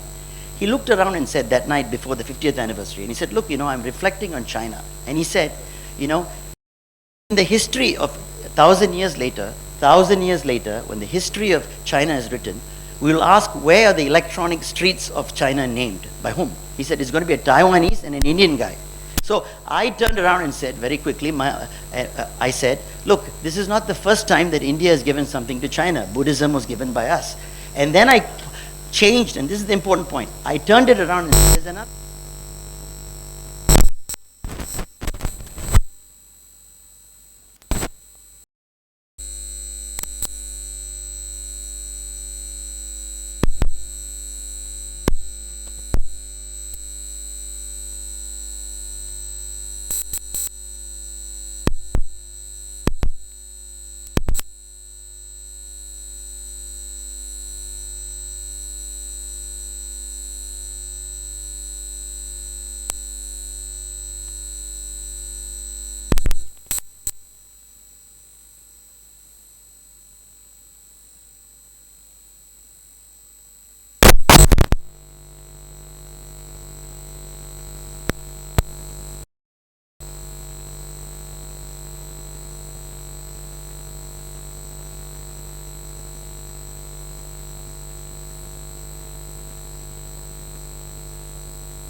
உத்தமத்தினுடைய தலைவர் வாசு இந்த கட்டுரையெல்லாம் ஒருங்கிணைத்து வழங்கிய பேராசிரியர் ஸ்ரீ அவர்களோடு இணைந்து மிக சிறப்பாக பணியாற்றி இந்த மாநாட்டினை வெற்றிகரமாக நிகழ்த்திருக்கின்ற உங்கள் அனைவருக்கும் எனது உளமார்ந்த பாராட்டுக்கள். ஐயா ஆனந்தகிருஷ்ண ஐயா அவர்கள் கூறியதைப் போல இந்த மாநாடு பல்லாற்றானும் பல கொண்டிருக்கின்றது. இதிலே குறிப்பாக நாம் இந்த இணைய மாநாட்டினுடைய இன்ஃபிட்டினுடைய ஒரு அம்சமாக தொடங்கப்பட்ட தமிழ் இணைய பல்கலைக்கழகம். இந்த தமிழ் இணைய பல்கலைக்கழகம் உலகெங்கிலும் இருப்பவர்களுக்கு தமிழ் கல்வியையும் பண்பாட்டு கூறுகளையும் தமிழ் நூல்களையும் அவர்களுக்கு எடுத்து செல்கின்ற வகையிலே ஒரு அருமையான ஒரு மின் நூலகத்தை இயக்கி பாட மொழிகளையும் அருமையாக வழங்கியிருந்தோம். இது 2000 இதுவரை அதனை முழு பலனை யாரும் முழுமையாக தூக்கவில்லை. ஆனால் இன்று காலை இங்கே தமிழ் கற்றலும் கற்பித்தலும் என்ற ஒரு அமர்விலே நானும் பேராசிரியர் அந்தகிருஷ்ணய்யாவும் அமர்ந்திருந்தோம். அதாவது குழந்தைகளுக்கு இணையதளத்தை பயன்படுத்தி கணிப்பொறியை பயன்படுத்தி அருமையான மென்பொருள் வழியாக குழந்தைகள் தானாகவே கற்கின்ற வகையிலே மிக அருமையான பாடத்திட்ட முறையை உருவாக்கி வழங்கிய சிறப்பு பெருமை சிங்கப்பூரில் உள்ள பள்ளி ஆசிரியர் ஐயா குறிப்பிட்டதைப் போல அருள்மதி அவரோடு சில ஆசிரியர்களும் அவர்களை மட்டும் சொல்லக்கூடாது, அவர்கள் சிறப்பாக செய்தார்கள். அவர்களோடு சேர்த்த மற்ற சில ஆசிரியர்களும் மிக அருமையான திட்டங்களை வழங்கினார்கள். அவர்கள் வழங்கியதை பார்த்த பிறகு நாம் 2000 வழங்கிய இந்த தமிழ் இணைய கல்வி அது எல்லோரும் போய் அப்படி சேர்ந்தாலும் மாணவர்களை ஊக்குவிக்கின்ற வகையிலே யாரும் அதை எடுத்துச் செல்லவில்லை. அந்த வகையிலே இங்கிருக்கின்ற ஆசிரியர்கள் அருமையாக செய்திருக்கின்றார்கள். எனவே ஐயா நமது ஆனந்தகிருஷ்ண ஐயா கூறியதைப் போல மிக விரைவில் சென்னையிலே இருக்கின்ற ஆசிரியர்களுக்கெல்லாம் ஒரு கருத்தரங்கை உருவாக்கி அந்த கருத்தரங்கிலே நீங்கள் வந்து இங்கிருக்கின்ற அந்த ஆசிரியர்கள் வந்து எப்படி வழங்குகின்றீர்கள், எப்படி வழங்குகின்றீர்கள், அதிலே உங்களுக்கு கிடைத்த வெற்றி என்ன என்பதை அவர்களுக்கு சிறப்பாக சொன்னால் இந்த மாற்றம் மாறும். அதோடு தமிழ் இன்றைக்கு தமிழர்கள் உலகில் 90 நாடுகள் வாழ்ந்து கொண்டிருக்கின்றார்கள். ஒவ்வொரு நாட்டிலும் தமிழ் கல்வியை பற்றி ஒவ்வொரு பெற்றோரும் தமிழ் கற்க வேண்டும் அவரோடு இருக்கின்றார்கள். கடந்த மாதம் தென்னாப்பிரிக்கா சென்று வந்தேன். அங்கே 2வது மொழியாக தமிழ் அறிவிக்கப்பட்டிருக்கின்றது. அங்கே அதை கற்பிப்பதற்கு ஆசிரியர்கள் தேவை. ஆசிரியர்கள் கல்லூரியிலே பட்டமோ பெற்றிருந்தால் தான் அவளால் கற்பிக்க முடியும் என்று சொன்னார். உடனே எஸ்ஆர்எம் பல்கலைக்கழகத்தில் தமிழ் பேராயத்தின் வாயிலாக அனைத்துலக தமிழாசிரியர் பட்டய படிப்பை உருவாக்கி 90 பேர்களுக்கு பயிற்சி கொடுத்து 44 வெற்றி பெற்று கடந்த மாதம் ஏப்ரல் 14 வழங்கிவிட்டு வந்தேன். அதே போல் இப்படிப்பட்ட தேவை உலகெங்கும் இருக்கிறது. அங்கேயும் அவர்களுக்கு எப்படி கற்பிப்பது என்ற அவர்களுக்கு இணையத்தில் ஈடுபாடு அதிகமாக இல்லை, பயன்படுத்தி கற்பிக்கின்ற முறையும் அவர்களுக்கு இல்லை. அதனால்தான் நான் நமது அருள்மதி அவர்கள் வழங்கி போய் சொன்னேன், இந்த முறை இப்படி வழங்குகின்ற கல்வி வழங்குகின்ற முறை உலகிற்கு போய் சேர வேண்டும். உலகின் பல நாடுகளுக்கு நீங்கள் சென்று அவர்களுக்கு அந்த பயிற்சி அளிக்க வேண்டும் என்று அறிவித்தேன்.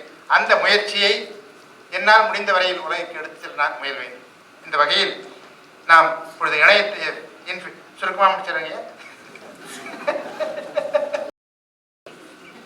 அதாவது தமிழ் இப்போ இந்த உத்தமம் தொடங்கிய பொழுது 2000 ஒரு 8 பணிக்குழுக்களை உருவாக்கினோம். அந்த 8 பணிக்குழுக்களும் முதல் பணிக்குழு கலைச்சொற்கள் தொடர்பானது, 2வது யூனிகோட் தமிழ், 3வது இணையதள முகவரி, 4வது தமிழ் குறியீட்டு தரப்பாடு, அடுத்து ரோமனைஸ் தமிழ் ஆங்கில வரி வடிவெடுத்துக் கொண்டு தரப்படுத்துதல், அப்புறம் OCR, அப்புறம் லினக்ஸ் ஆப்ரேட்டிங் சிஸ்டத்தை தமிழில் காண்பது, அடுத்தது டேஸ். இந்த 8 குழுக்களுடைய கடைசி குழு பணி டேஸ் முடிந்து விட்டது. அது தரமாக அறிவிக்கப்பட்டு விட்டது. அடுத்து நமது இந்த இணையதள முகவரியை பற்றி சுப்பையா அவர்களும் குறிப்பிட்டார்கள். அந்த இணையதள முகவரிக்கு நமது இந்த ஒருங்கிணைப்பாளர் திருமிகு மணியம் அவர்கள் பொறுப்பில் விட்டோம். முயன்ற வரையில் முயற்சி செய்து ஒரு நிலைக்கு வந்திருக்கிறது. போன அண்ணாமலை பல்கலைக்கழக மாநாட்டிலேயே இந்திய அரசை துணை கொண்டு அதனை வழங்கலாம் என்று முடிவு செய்திருந்தோம்.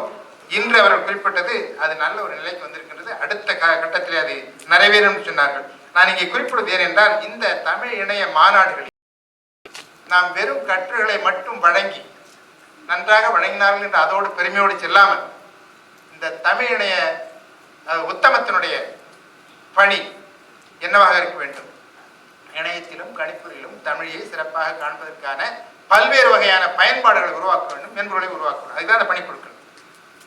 ஆனால் இந்த மாநாட்டிலே இந்த பணிக்குழுவில் பொறுப்பேற்றுகிறவர்கள், சில பொறுப்பேற்றவர்களாம் இப்போது இல்லாவிட்டாலும் அந்த குழுவிலே இருந்த பிற உறுப்பினராக வந்து ஒவ்வொரு மாநாட்டிலும் நமது நோக்கம் என்ன, எதற்காக அந்த பணிக்குழு உருவாக்கினோம், அந்த பணிக்குழு செய்த சாதனை என்ன, அந்த சாதனையை பற்றி ஒவ்வொரு மாநாட்டிலும் வழங்குவோம். அப்போதான் நம்ம அதான் ஐயா சொன்னது போல நாம் என்ன சாதித்திருக்கின்றோம், என்ன படைத்திருக்கின்றோம். வெறும் கட்டுரைகளை மட்டும் படித்துவிட்டு சென்று விடுவதால் நமக்கு எந்தவித இல்லை. எனவே இந்த சாதனைகளை நாம் இந்த கருத்துரைகளை கதைக்க வேண்டும். அப்படி நாம் பார்க்கின்ற பொழுதுதான் நாம் என்ன சாதித்திருக்கின்றோம் என்பது நமக்கே தெரியும். இந்த 8 பணிக்குழுக்களிலும் நிறைய ஓசிஆர் செய்திருக்கின்றார்கள், ராமகிருஷ்ணன் ஐயா பேராசிரியர் கிருஷ்ணமூர்த்தி அவர்களெல்லாம் செய்திருக்கின்றார்கள். இன்னும் அது முழுமையாக ஒரு பொருளாக மக்களுக்கு போய் சேரவில்லை. இவற்றையெல்லாம் செய்ய வேண்டும் என்றால் இதற்கான கருத்தரங்குகள் இந்த இணைய மாநாட்டு கருத்தரங்குகளே நிகழ வேண்டும். அத்துடன் நான் தொடக்க விழாவிலே ஒரு அறிவிப்பை சொன்னேன். அதாவது சொல்கின்ற பொழுது தமிழகத்தை விட சிங்கப்பூரிலே மிக அருமையாக தமிழ் பேசுகின்றீர்கள். காலையிலே அந்த பள்ளி ஆசிரியர்கள் தங்கு தடையின்றி மிக அருமையான தமிழில் செழுமையாக தெளிவாக பேசினார்கள். இப்படி தமிழ்நாட்டில் யாரும் பேசுறது அந்த வகையிலே நாங்கள் பெருமைப்பட்டுக் கொண்டிருந்தோம். அப்படிப்பட்ட அந்த மண்ணை பற்றி, அதாவது இந்த மண் சிங்கப்பூர் தமிழுக்கும் தமிழ் இணையத்திற்கும் வழங்கிய படைப்புகளை பற்றியெல்லாம் நான் பேர் ஆர்வத்தோடு கூறிய பொழுது ஒரு செய்தியை குறிப்பிட்டேன். ஒரு தவறான செய்தியாக முடிந்துவிட்டது. அதாவது இணையம் என்ற சொல் இந்த மண்ணில் தோன்றியதாக குறிப்பிட்டேன். எனக்கு தெரியும் இந்த மண் என்று சொல்லுகின்ற பொழுது அது இந்திய மண் அல்ல, சிங்கப்பூரும் மலேசிய மண்ணும் சேர்ந்துதான் என்று தெரியும். அந்த இணையம் என்ற பெயரை வழங்கிய பெருமை நண்பர் நயனம் செல்வராஜ் என்னும் மலேசிய அன்பரை சார். ராஜகுமார், நயனம் செல்வராஜ் ராஜகுமார் அவர்தான் இந்த சொல்லை வழங்கினார். நிறைய சொற்கள், இப்போ மவுசுக்கு சுட்டி, சுட்டெலி, கர்சர் சுட்டி, மவுசுக்கு சுட்டெலி, செல்பேசி எல்லாமே கைபேசிங்கிறீங்க. லேண்ட்லைன் என்ன காலையில தூக்கி பேசுறோம், அது கையில் தானே பேசுறோம். செல்பேசி இடத்துல சென்று கொண்டே எங்கிருந்தாலும் பேசலாம். எனவே அது செல்பேசி அல்ல செல்பேசி. இந்த சொல் நாங்க இந்தியா முழு அங்கே தமிழகத்துல வழங்கிட்டு இருக்கோம். இங்க வந்தோடனே பார்த்தவுடன் இப்படி ஒரு சொல் வழக்கத்தில் இருக்கிறது. எனவே செல்பேசியை செல்பேசி என்று சொல்லுங்கள், அது எல்லோருக்கும் எளிமையான தமிழ். எனவே இந்த வகையில் இந்த மாநாட்டினை மிக சிறப்பாக நிகழ்த்தி தந்த அன்பர்கள் அனைவருக்கும் என்னுடைய குணமான பாராட்டுக்கள். இனி வருகின்ற இணைய மாநாடுகளில் நமது சாதனைகளை தெரிவிக்கின்ற வகையில் ஒவ்வொரு மாநாட்டிற்கும் ஒரு கருப்பொருளை கொடுப்போம். இங்கே தமிழ் கற்றலும் தமிழ் வழி பயிலுதலும் என்ற தலைப்பை கொடுத்திருக்கிறீர்கள். ஒரு ப்ராடக்ட் ஓரியன்டா இருக்கணும். அதற்காக ஒரு குழுவை அமைக்க வேண்டும். அந்த குழு, அதாவது நாம 2000 அமைச்ச குழு தான் இன்னும் இருக்கு. பல குழுக்கள் செத்து விட்டன. ஒவ்வொரு மாநாட்டிலும் நாம் புதிதாக செய்ய வேண்டியதற்காக புது குழுவை அமைக்க வேண்டும். அந்த புது குழுக்கு ஒரு கட்டளையை கொடுக்க வேண்டும். அடுத்த கருத்தரங்கில் அவர்கள் படைப்பினை வழங்க வேண்டும் என்ற கட்டாயத்தை உருவாக்கினால் உண்மையிலேயே கனித்தமிழ் இணையத்தமிழ் வளரும். இந்த வகையிலே இந்த மாநாடு எதிர்கால நல்ல முறையிலே நடக்க வேண்டும் என்று கூறி உங்களை அனைவரையும் பாராட்டி, எனக்கு இங்கே வந்து உங்களோடு கலந்து இந்த நிகழ்ச்சியெல்லாம் பார்த்து மகிழ்ச்சி அடைவதற்கு வாய்ப்பிற்கு நன்றி கூறி அமைகின்றேன். நன்றி, வணக்கம்.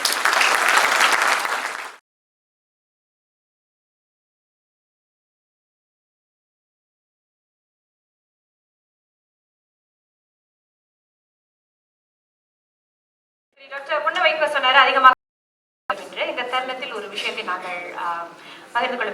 ஒவ்வொரு ஆண்டும் நடைபெறும் அனைத்துலக தமிழ் ஆசிரியர் மாநாட்டில் நம்முடைய அதிகமாக இணையதளம், ஐடி, வெப்சைட், பிளாகிங் இதை பற்றியெல்லாம் பகிர்ந்து கொண்டுதான் வருகிறார்கள். இதையும் நாம் தெரிவிக்க விரும்புகிறோம். சரி, அடுத்து சில வெளிநாட்டு பேராளர்கள் சுருக்கமாக பகிர்ந்து கொள்ள விரும்புகிறார்கள். மலேசியாவை சேர்ந்த திரு இளந்தமிழ் அவர்களை மேடைக்கழைக்கிறோம். இளஞ்செழியன் அவர்களை மன்னிக்கவும், திரு இளஞ்செழியன் அவர்களை மேடைக்கழைக்கிறோம்.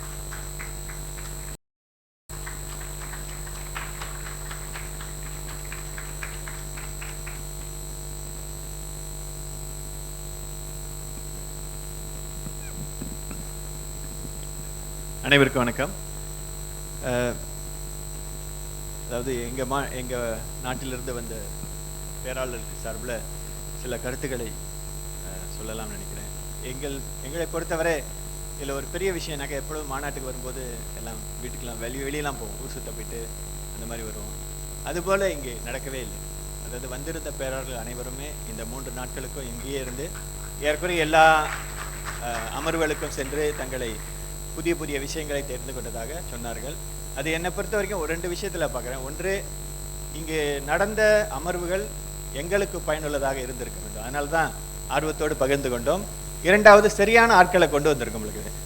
இல்லாட்டி தப்பான ஆள் வந்து இதை பயன்படுத்திக்கிட்டு வேற காரணத்துக்காக வந்து இது சரியில்லை அப்படின்னு நினைக்காம இருந்ததுனால 2 விதத்தில் இது வந்து இது கொஞ்சம் ஆடுது. 2 விதத்தில் சரியா இருக்குன்னு நினைக்கிறேன். இதை தவிர்த்து நேற்று வந்து எங்களுக்கு கொஞ்சம் எங்கள் பேராளர்களுக்கு இடையில கொஞ்சம் அதிர்ச்சி. ஏன்னா சிங்கப்பூரில் இங்கே வந்திருந்த ஆசிரியர்கள்லாம் சிறப்பாக தமிழ் பேசினார்கள். ஆனால் மாணவர்கள்லாம் அவர்களுக்கு இடையில வந்து யாருமே தமிழில் பேசிக்கொள்ளவில்லையே, எல்லாம் ஆங்கிலத்தில் மட்டுமே பேசுகிறார்களே என்ற ஒரு ஆச்சரியம். ஏன் ஆச்சரியம்னாக்கா, மலேசியாவுக்கும் சிங்கப்பூருக்கும் பெரிய வித்தியாசம் கிடையாது. எங்களை எப்படி பார்ப்போம்னா, சிங்கப்பூர் வந்து ஏதோ மலேசியாவில் ஒரு மாநிலமாக இருந்த ஒரு நாடு. போக்கு வந்து எங்கிட்ட எப்பொழுதும் இருக்கும், அது நம்ம நாடு தான் போயிட்டாங்க அப்படின்னு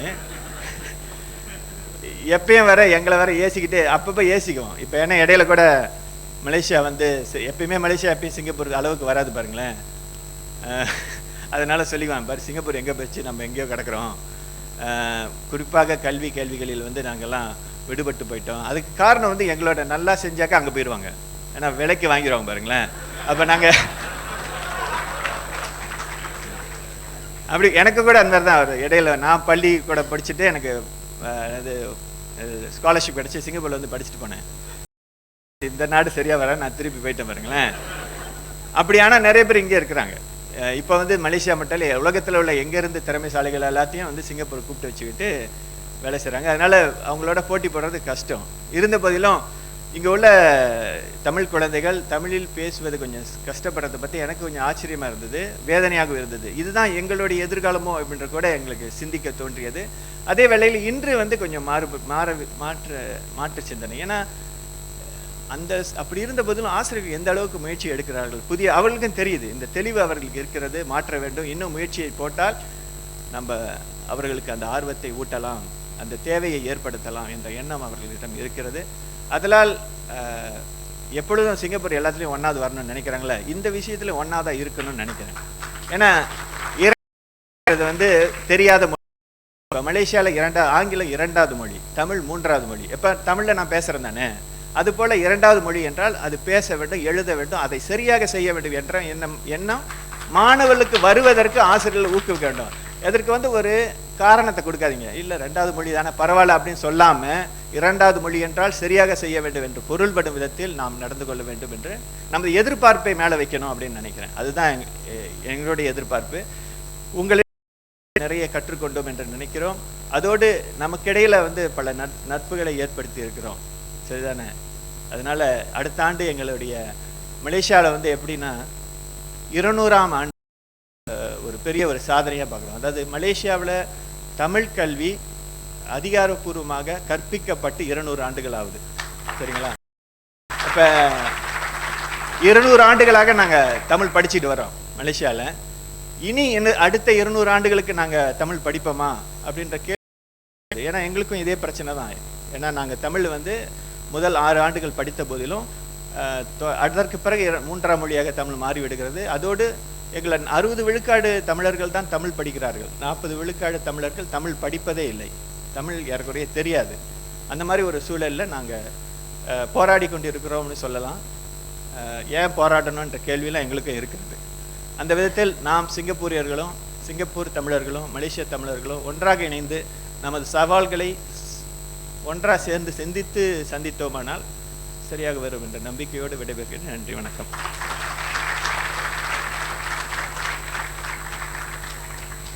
நன்றி. அடுத்து தமிழ்நாட்டை சேர்ந்த திரு செல்வமுரளி அவர்களை மேடைக்கு அழைக்கிறோம். திரு செல்வமுரளி.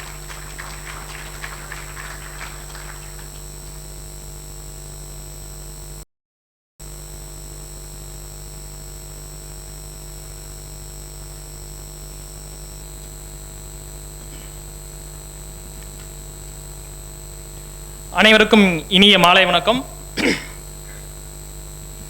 அன்னை தமிழை வளர்க்க வந்த என் இனிய தமிழ் மக்களுக்கு மீண்டும் ஒரு இனிய மாலை வணக்கம். இந்த 3 நாளும் இங்கே நிகழ்வுகள் மிக சிறப்பாக நடைபெற்றன. எங்களுக்கு வந்து ஒரு நல்ல நெட்வொர்க்கிங் ஆப்பர்ச்சுனிட்டி அப்படின்னு தமிழில் சொல்ல ஆங்கிலத்தில் சொல்லலாம். தமிழில் சொல்லணும்னா கொஞ்சம் முதல்ல வந்து தமிழில் பேசுறதுக்கு வந்து நல்லா தான் தமிழ் பேசணும் தயார் பண்ணுறோம். ஆனால் இங்கே வரப்போ வந்து ஆங்கிலம் எங்களை அறியாமே வந்துடுது. அதனால் வந்து அதை மன்னிச்சிடுங்க. பட் இருந்தாலும் இப்போ நான் சில விஷயங்களை வந்து உங்கள்கிட்ட பகிர்ந்துக்கலாம் அப்படின்னு சொல்லி ஆசைப்பட்றேன். என்ன அப்படின்னா, கடந்த முறை மலேசியாவில் வந்து உலக தமிழ் ஆசிரியர் மாநாடு நடந்தது. அங்கே போனப்போ வந்து அங்கே தமிழ்நாட்டுக்கும் இந்தியாவுக்கும் தமிழ்நாடு மலேசியா இங்கே நடந்த ஒரு எஜுகேஷனை பற்றி கல்வி முறையை பற்றி சொல்லிட்டு இருந்தாங்க. தமிழ்நாடு தான் வந்து உலகத்தில் இருக்கிற தமிழர்கள்லாம் தாய்நாடு, ஆனால் அங்கிருந்து தமிழர்களுக்கு ஆக்கப்பூர்வமாக எதுவுமே செய்யலை அப்படின்னு ஒரு குறைபாடாக வச்சுருந்தாங்க. இங்கே வந்தப்பே வந்து நண்பர் இளஞ்செழியன் ப்ளஸ் உடன் வந்து அனந்தகிருஷ்ணன் ஐயாவும் சில விஷயங்கள் சொல்லியிருக்காரு.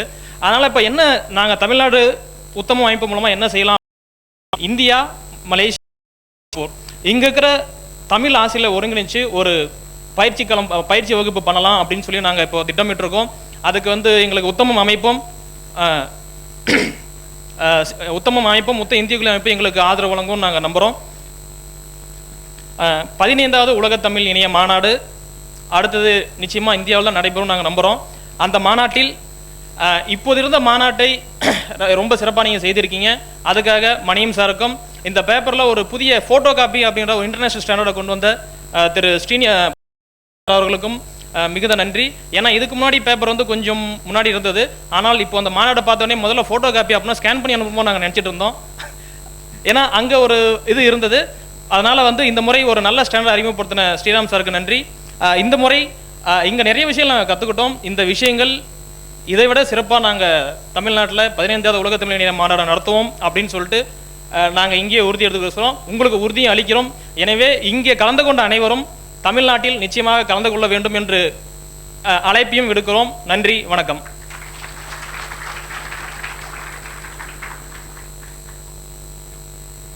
அடுத்து அமெரிக்காவை சேர்ந்த டாக்டர் கல்யாணசுந்தரம் அவர்களை மேடைக்கு அழைக்கிறோம். டாக்டர் கல்யாணசுந்தரம். சுவிட்சர்லாந்து, மன்னிக்க வேண்டும், சுவிட்சர்லாந்தை சேர்ந்த டாக்டர் கல்யாணசுந்தரம் அவர்களே.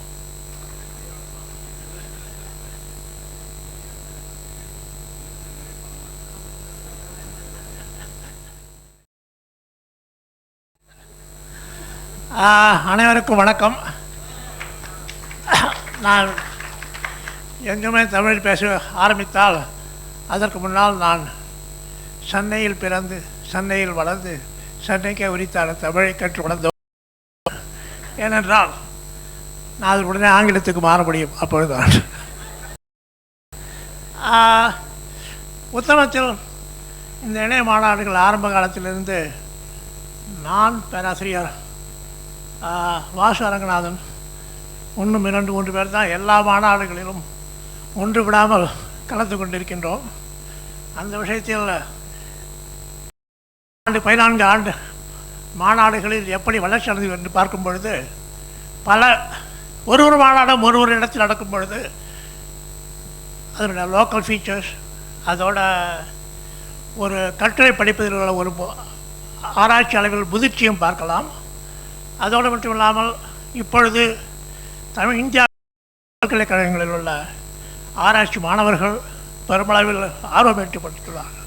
அதோடு மட்டுமில்லாமல் பள்ளி ஆசிரியர்கள் எனக்கு பிடித்த 3 அரங்குகளில் எனக்கு தனிப்பட்ட முறையில் பிடித்த ஒரு அரங்கு கணினி மூலம் கல்வி கற்றல் கற்பித்தல்.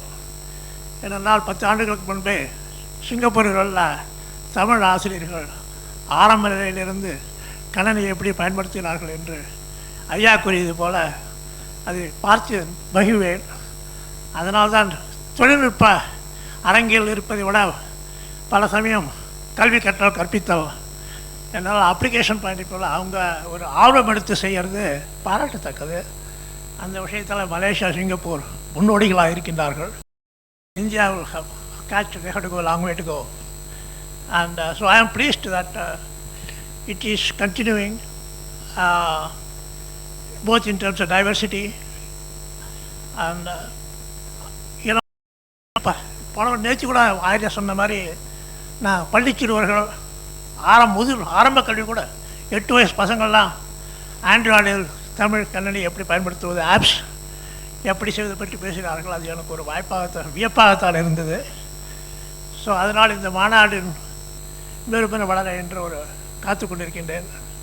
இந்த மாநாட்டில் எனக்கு இந்த ஒரு மாநாட்டில் தான் பலர் எப்பொழுது செய்தாலும் தமிழினை மாநாடு என்றால் நானும் வாசும் எங்கேயாவது பிளக் எடுத்து கொண்டிருப்போம் என்று கூறுவார்கள். அதனால் நான் இந்த முறையில் பேக் சீட் என்று சொல்லி பேராசிரியர் ஸ்ரீராம் அவர்கள் நடத்தட்டும் என்று அவர் பின்னால் இருந்து உதவி செய்து கொண்டிருந்தோம். அடுத்த மாநாடு வாய்ப்பு கிடைக்கும் என்று வாய்ப்பு இதுவரைக்கும் கொடுத்த அனைவருக்கும் என நன்றியை கூறி நன்றி.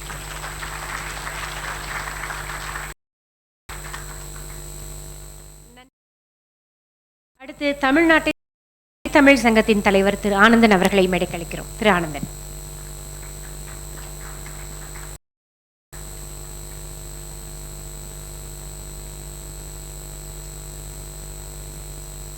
அனைவருக்கும் வணக்கம்.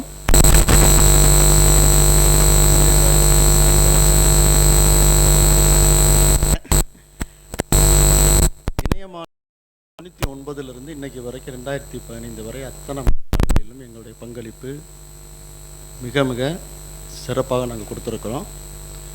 எங்கள் கனித்தமிழ் சங்கத்தில் இன்பிட்டு உடைய பணிக்குழுக்களில் முக்கியமான பணிக்குழுக்கள் அத்தனையிலும் நாங்கள் வந்து பங்கெடுத்துருக்குறோம். இன்ஃபிட் மானுடைய அத்தனை மாநாடுகள்லையும் தமிழ் மென்பொருட்களை பொதுமக்களுக்கு கொண்டு சென்று அவர்களுக்கான விழிப்புணர்வை ஏற்படுத்தினதில் முக்கியமான பங்காற்றிருக்கிறோம். எங்களுடைய கனித்தமிழ் சங்கத்தில் ஆண்டோபீட்டர் தெரியாதவங்க யாரும் இருக்க முடியாது. தமிழ் கணினி உலகத்தில் ஒரு குறுகிய காலத்தில் ஒரு மிகப்பெரிய ஒரு பதிவை அவர் ஏற்படுத்திட்டு போயிருக்காரு. கணினி அரசு என்று அவருக்கு ஒரு பட்டமே கொடுத்து எல்லாரும் பாராட்டியிருக்கிறாங்க. அந்த ஆண்டோபீட்டருடைய நினைவாக இந்த மாநாட்டில் ஒரு அரங்கத்தின் பெயரை வைத்து மிகவும் சிறப்பித்திருக்கிற இந்த ஏற்பாட்டு குழுவுக்கு நாங்கள் நிச்சயம் நன்றி கடன் பட்டிருக்கிறோம். ஒவ்வொருவரும் பேசும் பொழுது ஸ்ரீராமா இருக்கட்டும், வாசுவா இருக்கட்டும், கல்யாணம் இருக்கட்டும், மணியம்மா இருக்கட்டும், இல்லை பேராசிரியர் ஆனந்தகிருஷ்ணன் பொன்னவைக்கு எல்லாருமே ஆண்டோபேட்டுடைய சேவைகளை வந்து யாருமே மறக்க முடியாது. எங்களுக்கு 99 வந்து எங்களை நெறிப்படுத்தினவர் வந்து எல்லா நாட்டிலையுமே சிங்கப்பூர்லேயும் இப்போ ஐயா சொன்ன மாதிரி சுப்பையா சொன்ன மாதிரி பெரிய லெவலாக இருந்தாலும் சரி, எல்லா லெவலில் இருந்தாலும் சரி, எல்லாரும் நெறிப்படுத்தி ஒரு ஒழுங்கு பண்ணாங்க. இப்போ 99 கனித்தமிழ் சங்கத்தை உருவாக்குனதும் அதுக்கான ஆலோசனைகளாக இருந்தது எங்கள் வழிநடத்துறவங்களும் பேராசிரியர் ஆனந்தகிருஷ்ணன். அப்போ நிறைய பேர் நாங்கள் ஆண்டோபீட்டர் நாங்கள் எல்லாம் ஒருங்கிணைச்சு செஞ்சோம். அப்போ ஆண்டோபீட்டர் வந்து ரொம்ப ஒரு பேராசிரியர் ஈடுபாடாக இருப்பாங்க.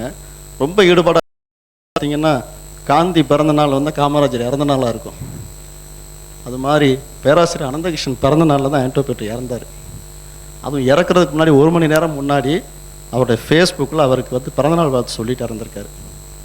ஸோ அப்படிப்பட்ட ஒரு மிகப்பெரிய உழைப்பாளி, கணினி தமிழுக்காக மிகப்பெரிய சாதனை படைத்தவர். அவரை வந்து இந்த கான்ஃபரன்ஸில் நினைவு கொண்டு இந்த உலகத்தமிழ் கணினி உலகத்தில் சொல்லுவாங்க எல்லாம் இறந்து போயிட்டால் போயிடும் அப்படிம்பாங்க. அப்படிலாம் இருக்காதுங்கிறதுக்கு இது ஒரு உதாரணமாக தமிழ் கணினிக்கு பயன்பட்டவங்களுடைய அடையாளங்கள் எப்படி நாமண்ணா கோவிந்தசாமியுடைய பெயர் இருக்கோ அது மாதிரி ஆண்டோபீட்டர் பெயர் இருக்கும் அப்படிங்கிற அளவுக்கு இவங்க இங்கே சிங்கப்பூரில் சிறப்பு ரொம்ப நன்றியோடு நான் கூற கடமைப்பட்டிருக்கேன். இந்த 2000 மாநாட்டில் நானும் அவரும் இங்கே ஓடி ஆடி அத்தனை விஷயங்கள் கண்காட்சியிலையும் இந்த உத்தம பணிக்குழு கருத்துக்களங்களையும் நாங்கள் செயல்பட்டதெல்லாம் எனக்கு இன்றைக்கு ஞாபகம் வந்துட்டுருக்கு. ஸோ இப்பேற்பட்ட ஒரு மிக சிறப்பான ஒரு மாநாடை இங்கே நடத்தி கொடுத்ததுக்கும் அதுக்கு எங்களுக்கும் ஒரு வாய்ப்பளித்து பங்கேற்கக்கூடிய வாய்ப்பு ஏற்படுத்தி கொடுத்த திரு மணியம் அவர்களுக்கு மிக்க நன்றி கூறி விடைபெறுகிறேன். வணக்கம்.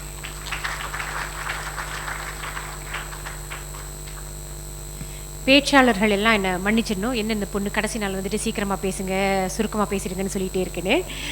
உலகிலேயே அதிக வேகமாக நடப்பவர்கள் யாருன்னு தெரியுமா? ரீடர்ஸ் டைஜஸ்டில் இது ஒரு ஆய்வாக வந்தது. உலகிலேயே அதிக வேகமாக நடப்பவர்கள் சிங்கப்பூரர்கள் தான். இதை சீக்கிரமாக போய் அதுவே எங்களுக்கு பழகி. சரி, அடுத்த உரை வழங்க இன்றைய நிகழ்ச்சியின் சிறப்பு விருந்தினர் வளர்த்தமிழ் இயக்கத்தின் தலைவர் திரு ஆர் ராஜாராம் அவர்களை மேடைக்கு அழைக்கிறோம். திரு ராஜா.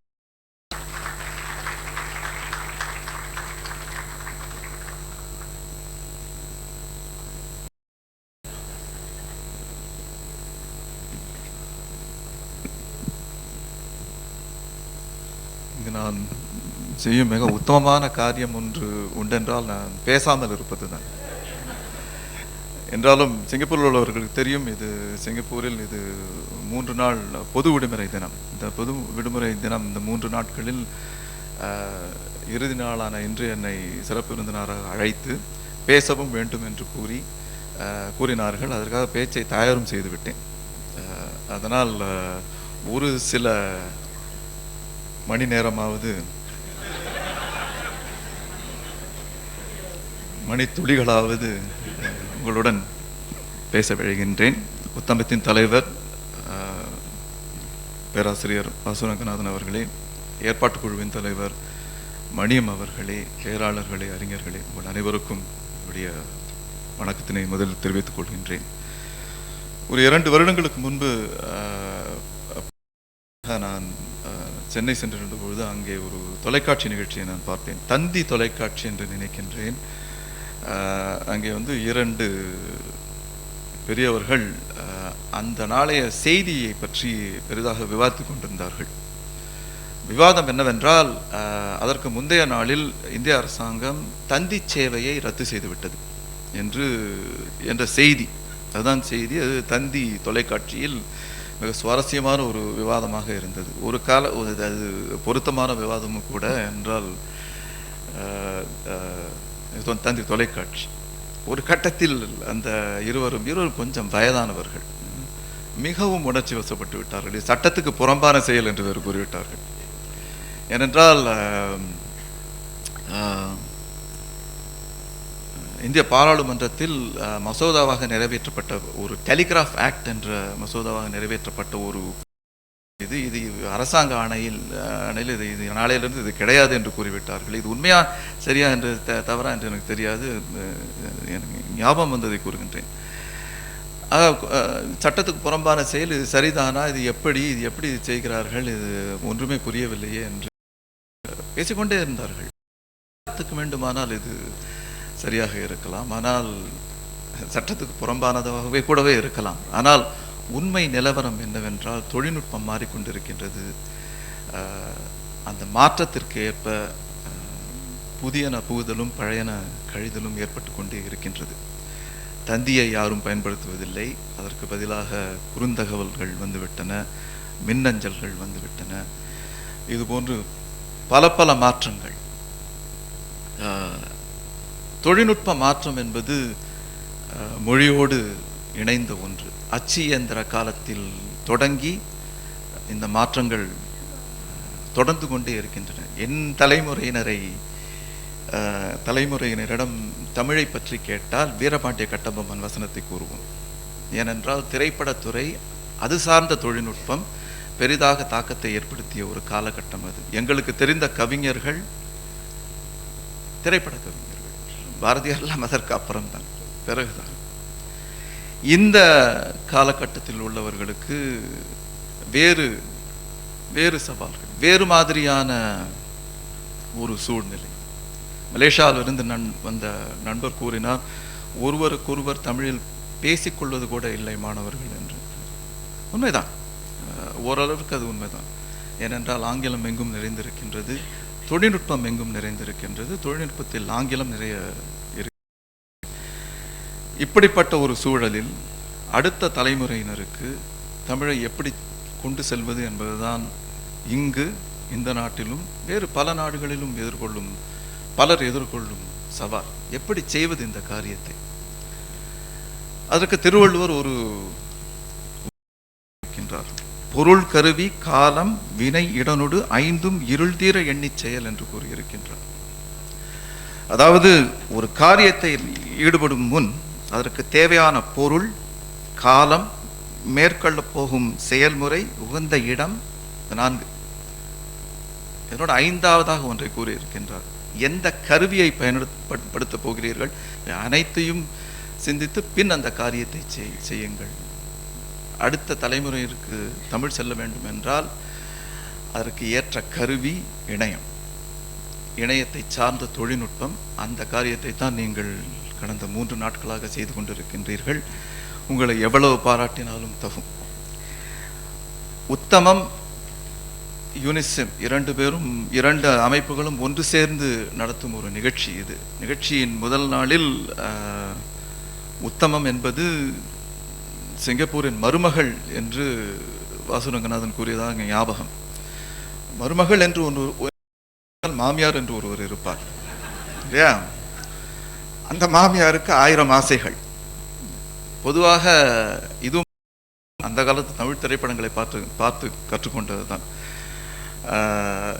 எல்லா மாமியாரும் மருமகளிடம் கேட்கும் கேள்வி, நல்ல செய்தி கொண்டு வந்திருக்கிறாயா என்பதுதான். அந்த வகையிலே இந்த தொழில்நுட்ப மாநாட்டில், இந்த இணைய மாநாட்டில் நிறைய நல்ல செய்திகளை உத்தமமும் யூனிசெம் அமைப்பும் பல்கலைக்கழகமும் கொண்டு வந்திருக்கின்றன. ஏறக்குறைய 250 பேர் பேராளர்களாக இந்த மாநாட்டில் கலந்து கொண்டதாக அறிகின்றேன். 130க்கும் மேற்பட்ட ஆய்வுக் கட்டுரைகள் சமர்ப்பிக்கப்பட்டதாக அறிகின்றேன். ஏறக்குறைய 70க்கும் மேலான கட்டுரைகள் படைக்கப்பட்டதாக கூறுகின்றார்கள். இது அனைத்தும் மிகவும் மகிழ்ச்சி அளிக்கக்கூடிய விஷயம். யூனிகோட் கன்சார்டியம், அதாவது ஒருங்குறி கூட்டமைப்பின் பேராளர் ஆற்றிய உரையின் சுருக்கத்திலிருந்து தமிழ் மொழியின் என்கோடிங், குறிமுறை ஏற்றம் மற்றும் ஆவணப்படுத்துதல் அதிக துடிப்பு மிக்கதாக இருப்பதாக கூறி மகிழ்ந்தார். மகிழ்ச்சிக்குரிய ஒரு செய்தி. மேலும் கணினி தமிழில் ஏற்பட்டுள்ள அண்மைய முன்னேற்றங்கள் குறித்து மாநாட்டில் நிறைய பேசப்பட்டுள்ளது. மிக குறிப்பாக கற்றல் கற்பித்தல் பற்றிய பல கட்டுரைகள் வாசிக்கப்பட்டது என்று அறிகின்றேன். இதுவும் மிக மகிழ்ச்சி அளிக்கக்கூடிய ஒரு என்றால், சிங்கப்பூரில் மொழி வளர்ச்சி என்று பல விஷயங்கள் நாங்கள் நடத்துகின்றோம். பல அமைப்புகள் சேர்ந்து பல நிகழ்ச்சிகளை நடத்துகின்றார்கள். குறிப்பாக தமிழ் மொழி விழா என்று ஒன்று 1 மாத காலம் முழுக்க இந்த நாட்டில் நடைபெறுகின்றது. எல்லா நிகழ்ச்சிகளும் மாணவர்களை சார்ந்து தான் இந்த நிகழ்ச்சிகளை நாங்கள் மாணவர்களை சார்ந்தான் நடத்தி கொண்டிருக்கின்றோம். பல நிகழ்ச்சிகள் இணையத்தை சார்ந்தும் நடத்தி கொண்டிருக்கின்றோம். இதுபோன்று பல சிறப்பான படைப்புகள், பல சிறப்பான பதிவேற்றங்கள், பல சிறப்பான கருத்து பரிமாற்றங்கள் இந்த இணைய மாநாட்டில் நடைபெற்றது அறிந்து மிகவும் மகிழ்ச்சி அடைகின்றேன். மாமியாருக்கு அடங்காத ஆசை. நல்ல செய்தி என்று ஒன்றை கூறிவிட்டால் இன்னொரு நல்ல செய்தியை கேட்பார். சில பரிசீலனைக்காக சில விஷயங்கள் உத்தமத்திற்கு நான் கூற விழைகின்றேன். இப்போதைய ஆய்வுகள், தயாரிப்புகள் ஆகியவை தனிநபர்கள், சிறு நிறுவனங்கள் அடிப்படையில் தனித்தனியாக என்று நான் என்னிடம் கூறினார்கள். எடுத்துக்காட்டாக சொல் மற்றும் இலக்கண திருத்தி, மின் அகராதிகள் என்று ஒரு சிலவற்றை குறிப்பிடலாம். இத்தகையவர்களுக்கு நிதி ஆதரவு வழங்குவது குறித்து உத்தமம் சிந்தித்து பார்க்கலாம். இதற்கான நிதியை அரசு, பன்னாட்டு நிறுவனங்கள் போன்றவற்றின் நன்கொடை வழி அமைக்கலாம். இதை தவிர்த்து எனக்கு வேறு சில பரிசீலனைக்குரிய சில விஷயங்களும் எனக்கு தோன்றியது. ஆனால் எனக்கு முன்பாகவே எல்லாவற்றையும் எனக்கு முன்பு அந்த பேச்சாளர்கள் பேசிவிட்டார்கள். கடைசியாக பேசுவதில் இது ஒரு மிகப்பெரிய ஒரு சௌகரியம். என்றாலும் இந்த இறுதி நிகழ்ச்சி, இந்த மாநாடு அனைத்தையும் மிகச் சிறப்பாக நடத்தி முடித்த ஏற்பாட்டு குழுவினருக்கும் யூனிசிம் பல்கலைக்கழகத்திற்கும் என்னுடைய ஆழ்ந்த பாராட்டுகளை தெரிவித்துக் கொண்டு மீண்டும் ஒரு மாநாட்டில் சந்திப்போம் என்று கூறி விடைபெறுகின்றேன். நன்றி, வணக்கம்.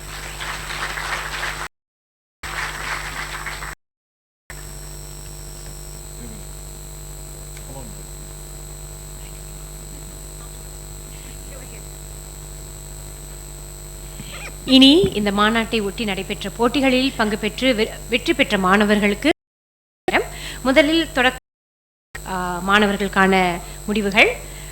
ஆறுதல் நிலை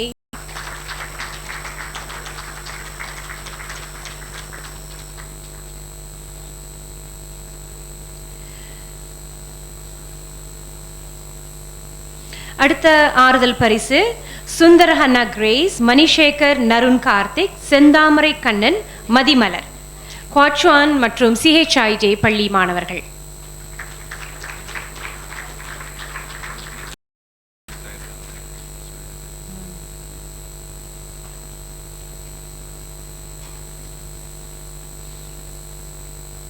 இந்த தொடக்கநிலை மாணவர்கள் வீடியோ தயாரிக்க வேண்டியிருந்தது.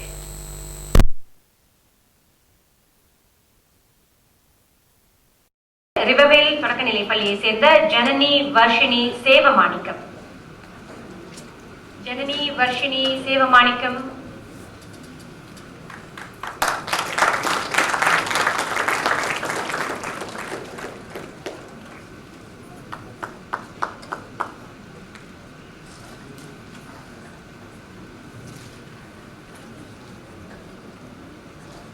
இரண்டாம் பரிசு பெறும் மாணவர்கள் S Udaya, Justin Mohammed, Alan Daniel, Saint Anthony's தொடக்கநிலை மாணவர்கள்.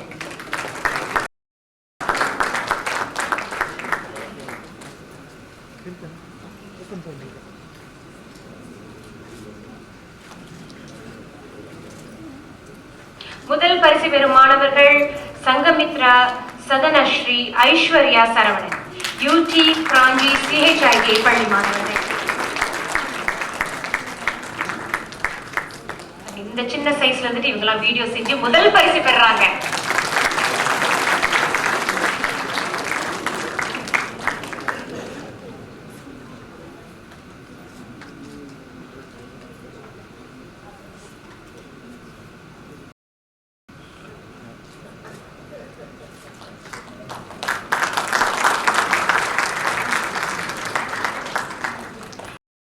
பள்ளி மாணவர்கள். ஆறுதல் பரிசு பெறும் மாணவர் இரணியன் அமிர்தா, RGS உயர்நிலை பள்ளியை சேர்ந்த மாணவி.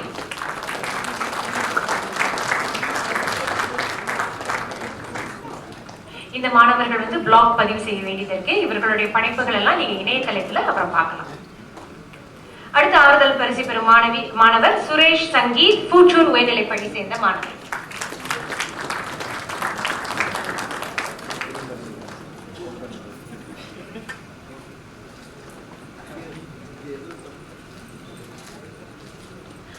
மூன்றாம் பரிசு பெறும் மாணவி ரஷிதா பிந்தி ஷேக் அலாவுதீன். அவங்களால வர முடியனால அவங்களுடைய ஆசிரியை திருமதி கல்பனா செல்வராஜா இங்க வந்திருக்கார். அவர் சார்பில் பற்றிக்கிற சீலிங் உயர்நிலை பள்ளி மாணவர் மற்றும் ஆசிரியை.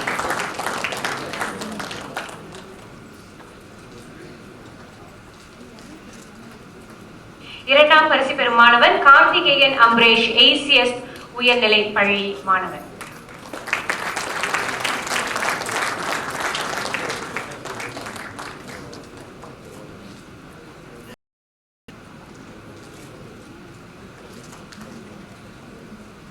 முதல் பரிசு பெறும் மாணவி குமார் மிருதுலா, RGS உயர்நிலை பள்ளி சேர்ந்தார்.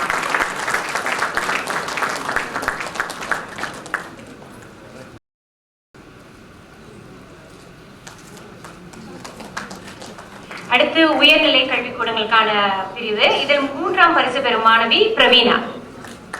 இன்னைக்கு வர முடியல, அதனால இரண்டாம் பரிசு பெறும் மாணவிக்கு போயிடுவோம். நந்தினி மனோகர்.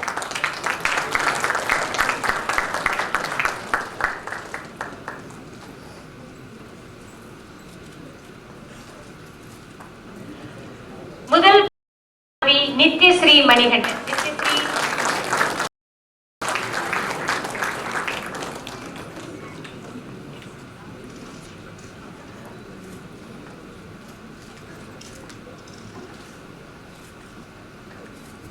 இறுதி பிரிவு ஓபன் கேட்டகரின்னு சொல்லுவோம், பொதுமக்கள் பங்கு பெறும் ஒரு கேட்டகரி. இதில் 3ஆம் பரிசு பெறுபவர் குணா அசோக். திரு குணா அசோக்.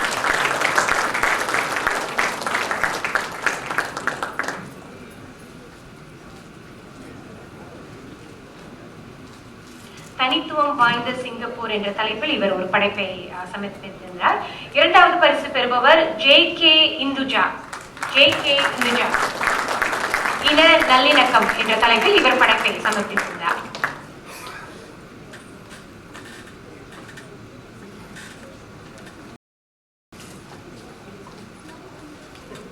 முதல் பரிசை பெறுபவர் நிதிஷ் செந்து.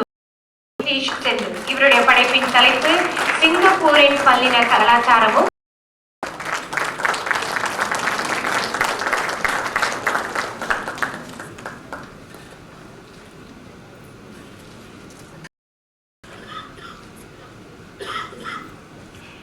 இன்னும் சில அன்பளிப்புகள் உள்ளன.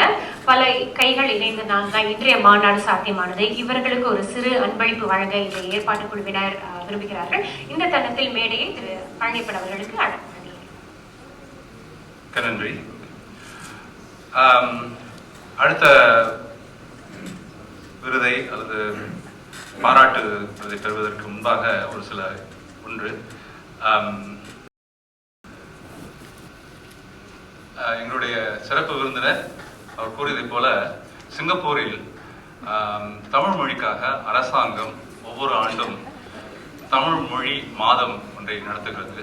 அரசாங்கத்துடைய ஆதரவோடு அந்த வளர்தமிழ் இயக்கம் என்ற ஒரு அமைப்பு, அதுவும் சிங்கப்பூர் அரசாங்கத்துடைய ஆதரவு பெற்ற ஒரு அமைப்பு.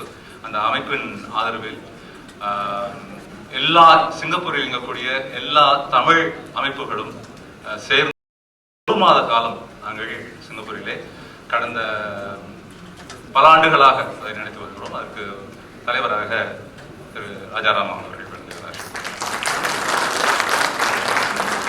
Okay, next we would like to present some token of appreciation.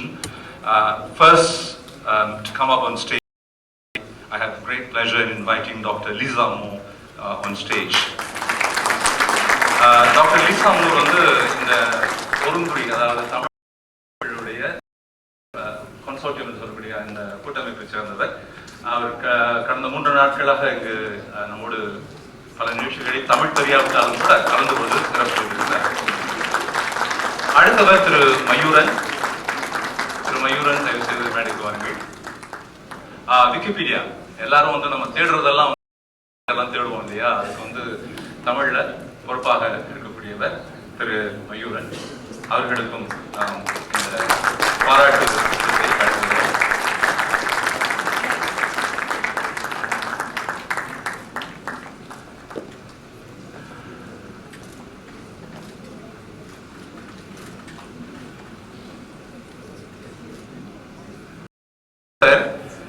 உங்களை பார்த்தா என்னுடைய தந்தை மாதிரியே இருக்கீங்க அப்படின்னு சொல்லி என்னை தந்தை நிலைக்கு கொண்டு சென்றார் பேராசிரியர் விஜயன்.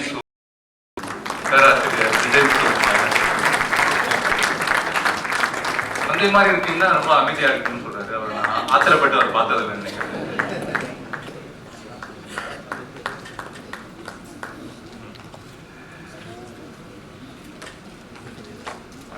அடுத்து நண்பர் சேதுபதி அவர்கள். ஐயா சேதுபதி, பேராசிரியர் சேதுபதி, மன்னிக்கவும்.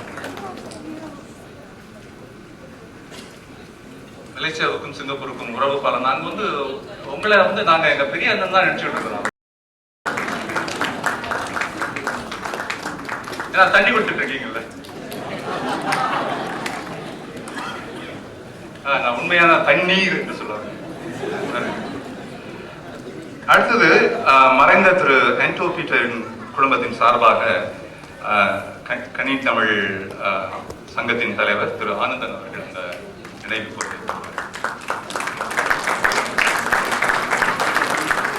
ஆமாமா, ஆண்டோ பீட்டருக்கான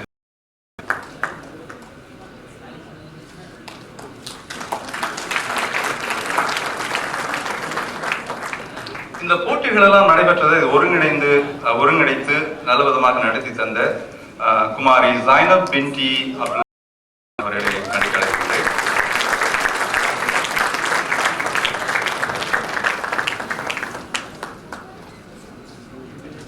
அடுத்தது விருந்தினர் விருது என்ற அடிப்படையில் திரு ஆர் ஸ்ரீராம் அவர்களுக்கு வழங்கப்படுகிறது விருந்தினர் விருது.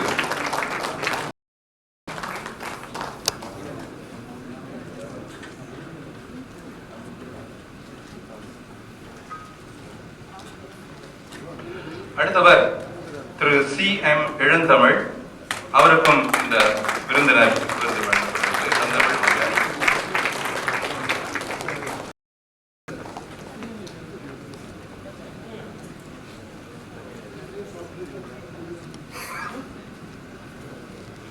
அதனைத் தொடர்ந்து முரளி செல்வராஜ், நீங்கள் தயாராக இருக்கிறீர்கள்.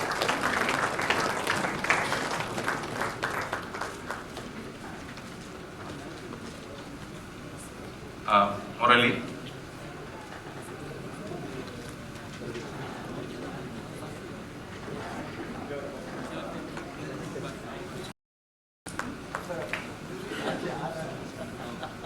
அடுத்தவர் எங்கள் நாட்டை சேர்ந்தவர் டாக்டர் சண்முகம். டாக்டர் சண்முகம் இந்த சிம் பல்கலைக்கழகத்தில் தமிழ் பாடத்திட்டத்திற்கு ஒருங்கிணைப்பாளராக இருக்கிறார். அவருக்கு துணையாக டாக்டர் சுபா சின்னப்பன் அவர்கள் அவருக்கு ஆலோசனை வழங்குகிறார்.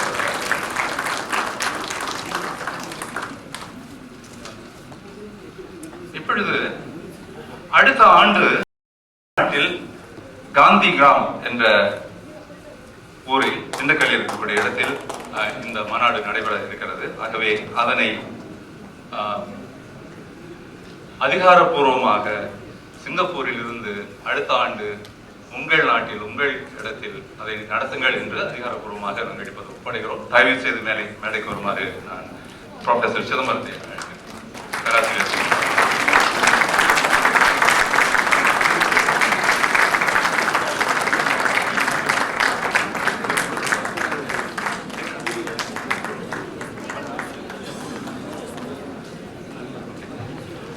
இந்த போட்டிகளில் நீதிபதிகளாக பணியாற்றிய திருமதி மல்லிகா,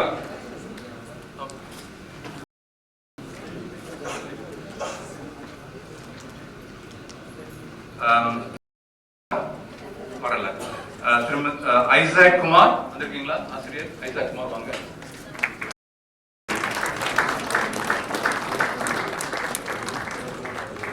அடுத்தது சம்பந்தன் மோகன்.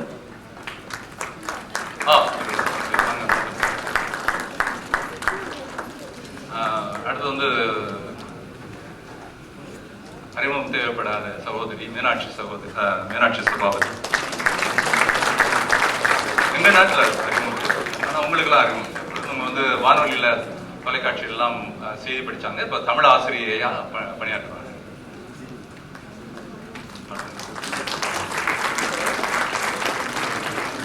இன்னும் ஒரு சில விருதுகள் இருக்கின்றன, ஆனால் நீங்க இருக்கலாம். நன்றி, மிக்க நன்றி. உங்களுக்கு ஒரு நினைவு பொருள் இருக்கிறது, மன்னிக்கணும். டாக்டர் பேராசிரியர் தான் பி அவர்களை அழைத்து அவர்களுக்கு பரிசு கொடுக்குமார்கள். Please presenting this token of appreciation to Mr. Rajaram. Rajaram is no stranger to you. He is also working with you in NUS. Thank you very much. இரண்டு பேருக்குமே நன்றி. Thank you, Prof. அடுத்து சில நினைவு பொருட்கள் எல்லாம் கொடுக்க வேண்டும். ஆனால் அதற்கு முன்பாக அடுத்த திண்டுக்கல் நடைபெறக்கூடிய காந்தி கிராமத்தில் நடைபெறக்கூடிய அந்த மாநாடு பற்றி எல்லோருக்கும் இனிய மாலை வணக்கம். 14வது உலக தமிழ் இணைய மாநாட்டின் நிறைவு விழாவில் 15வது மாநாடு பற்றிய அறிவிப்பினை இங்கு வழங்கிய இந்த ஏற்பாட்டு குழுவினருக்கு முதலில் நன்றி தெரிவித்துக் கொள்கிறேன். ஏனெனில் இந்த 15வது உலக தமிழ் இணைய மாநாடு 2016ஆம் ஆண்டு காந்தி கிராமிய பல்கலைக்கழகத்தில் காந்தி கிராமம் திண்டுக்கல் தமிழ்நாட்டில் நடத்துவதற்கு வாய்ப்பளித்த இந்த உத்தமத்தினுடைய தலைவர் அவர்களுக்கும் அதே போல செயல் இயக்குனர், செயற்குழு உறுப்பினர் அனைவருக்கும் இந்த நேரத்திலே நன்றியை தெரிவித்துக் கொள்கிறேன். இப்படிப்பட்டதொரு வாய்ப்பினை நல்கிய இந்த நல்வேளையில் உங்கள் அனைவரையும் அடுத்த வருடம் இந்த 15வது உலக தமிழ் இணைய மாநாடு 2016க்கு உங்களை அன்போடு அழைப்பதில் மகிழ்ச்சி கொள்கிறேன். எங்களுடைய பல்கலைக்கழகம் குறித்த ஒரு சிறு அறிவிப்பினை மற்றும் இங்கு கூற விளைகிறேன்.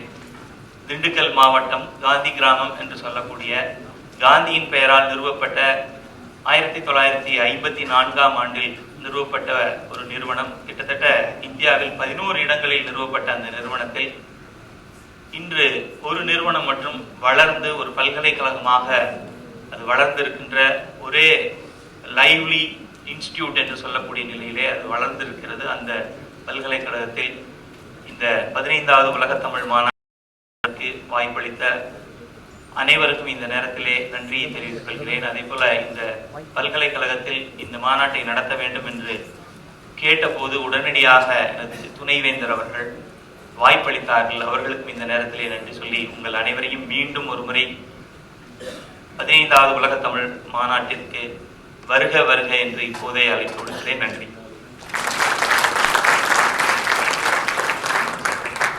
நன்றி பேராசிரியர் சிதம்பரம் அவர்களே. அடுத்து இன்ஃபிட் பேராசிரியர் எம் ஆனந்தகிருஷ்ணன் சிறப்பு சான்றிதழ்கள் என்று சிறந்த கட்டுரைகள் படைப்பாளர்களுக்கு வழங்க இருக்கிறோம். முதல் இருவருக்கு இந்த சான்றிதழ்களை வழங்குவதற்காக பேராசிரியர் டாக்டர் எம் ஆனந்தகிருஷ்ணன் அவர்களை மேடைக்கு அழைக்கிறேன்.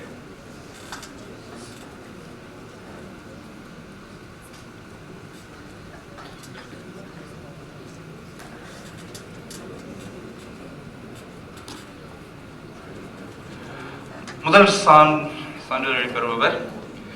இது எப்படின்னா, ஒவ்வொரு அமர்வுலையும் அந்த தலைவர்கள் இருந்தார்கள் இல்லையா, அந்த தலைவர்கள்ட்ட ஒரு பொறுப்பு கொடுக்கப்பட்டது. இப்போ 4 பேர் பேசுறாங்க அப்படின்னா, 4 பேர் படைப்பு செய்யறாங்கன்னா, அந்த 4 பேர்ல உங்களுடைய கருத்தின்படி யாருக்கு சிறந்த பேச்சாளர் அல்லது பேச்சாளர்ல சிறந்த படைப்பாளர், உள்ளீடு, அவருடைய அடக்கம், அந்த கட்டுரையுடைய அடக்கம், அவர்கள் கொடுத்த தகவல்கள், அவர்களை படைத்த பாங்கு, இதெல்லாம் ஒரு கருத்தாக வைத்து அவர்களை வேண்டும் என்று அவர் எங்களிடம் கூறப்பட்டது. நானும் ஒரு அமர்வுக்கு தலைவராக இருந்தேன். அந்த அமர்வில் உள்ளவங்க எல்லாம் பேசினவங்களே யாராவது தேர்ந்தெடுத்து என்னை விட்டுட்டாங்களேன்னு நினைச்சிடாதீங்க. முதல் பரிசு முதல் சான்றிதழ் பெறுவர் திரு ஆழி செந்தில்நாதன், என்னுடைய மொழிபெயர்ப்பாளர் ஆழி செந்தில்நாதன். இந்தியா டுடேயில் பல கட்டுரை எழுதியவர். சீனாவை பற்றி டிராகன் கடல் நாகம் என்ற புத்தகத்தை எழுதியவர்.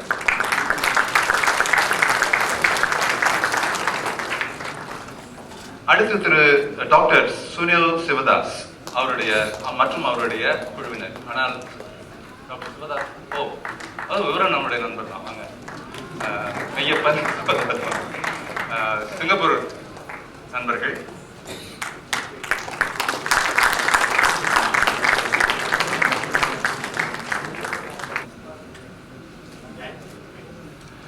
மிக்க நன்றி டாக்டர் ஐயா அவர்கள். மிக்க நன்றி. அடுத்த 2 சான்றிதழ்களை வழங்க இன்ஃபிட் தலைவர் திரு டாக்டர் வாசுதேவன் அவர்களை அழைக்கிறேன்.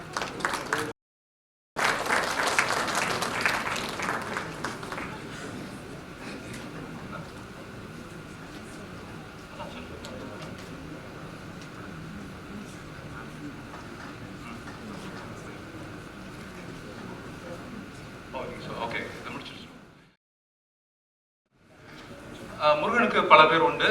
இப்போ வந்து 2 முருகன் இங்க வர போறாங்க. முருகா சுவாமிநாதன் வாங்க.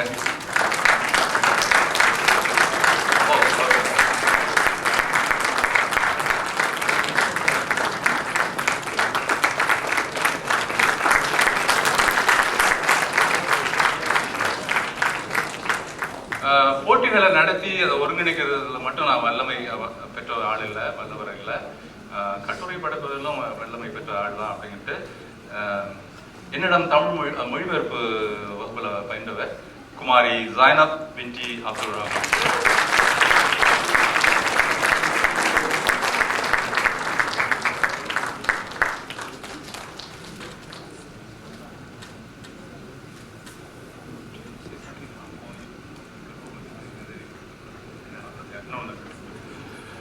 அடுத்து இந்த மாநாட்டினுடைய லோகோ, அதாவது சின்னம், அடையாள சின்னம், அதை வரைவதற்காகவும் ஒரு போட்டி நடத்தப்பட்டது. அதில் திரு எஸ். ஜான் பாஸ்கோ வந்திருக்கீங்களா?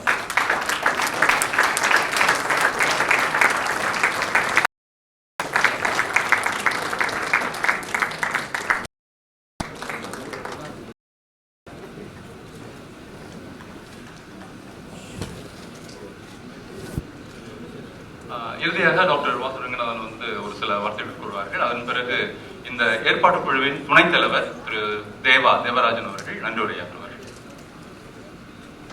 இந்த பரிசுகளை பற்றி ஒரு சில வார்த்தைகள் கூறிக்கொள்ள விரும்புகிறேன். அவர் பழனி அவர்கள் கூறியது போல இந்த 4 பரிசுகளும் வைப்பு நிதியிலிருந்து கிடைக்கும் வட்டியை கொண்டு செய்யப்படுகின்ற பரிசுகள். பேராசிரியர் அனந்தகிருஷ்ணன் அவர்கள் புத்தகத்திற்கு பணம் நிதி உதவி செய்திருந்தார்கள். அதை உத்தமம் அதற்கு ஈடாக அமைத்து ஒரு பெரிய வைப்பு நிதி வைத்திருக்கிறோம். அந்த வைப்பு நிதியிலிருந்து வரும் வட்டியை இப்படி கொடுக்கலாம் என்று ஒரு முடிவு செய்திருந்தோம்.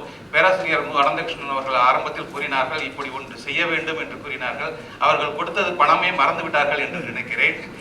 அந்த அளவில் கடந்த 3 வருடங்களாக இதை செய்து வருகிறோம். சிறந்த 5000 ரூபாய் பரிசு, ஒவ்வொரு கட்டுரைக்கும் 5000 ரூபாய் பரிசு என்று வைத்திருக்கிறோம். உத்தமத்திற்கு அளிக்க யாரேனும் விரும்பினால் தயவு செய்து செய்யுங்கள்.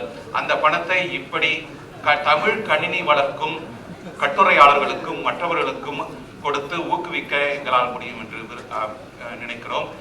தயவு செய்வது நிதி உதவி யாராவது கொடுப்பவர்கள் இருந்தால் உத்தம நிறுவனத்தை அணுகுங்கள். மிக்க நன்றி. உத்தமம் நிறுவனம் சார்பில் நாங்கள் 2 பேரை கௌரவிக்க விரும்புகிறோம். ஒன்று மணியம், மற்றொன்று ஸ்ரீராம். அவர்களுக்கு எங்களுடைய சான்றிதழை கொடுக்க விரும்புகிறோம். தயவு செய்து வருமாறு கேட்டுக்கொள்கிறோம்.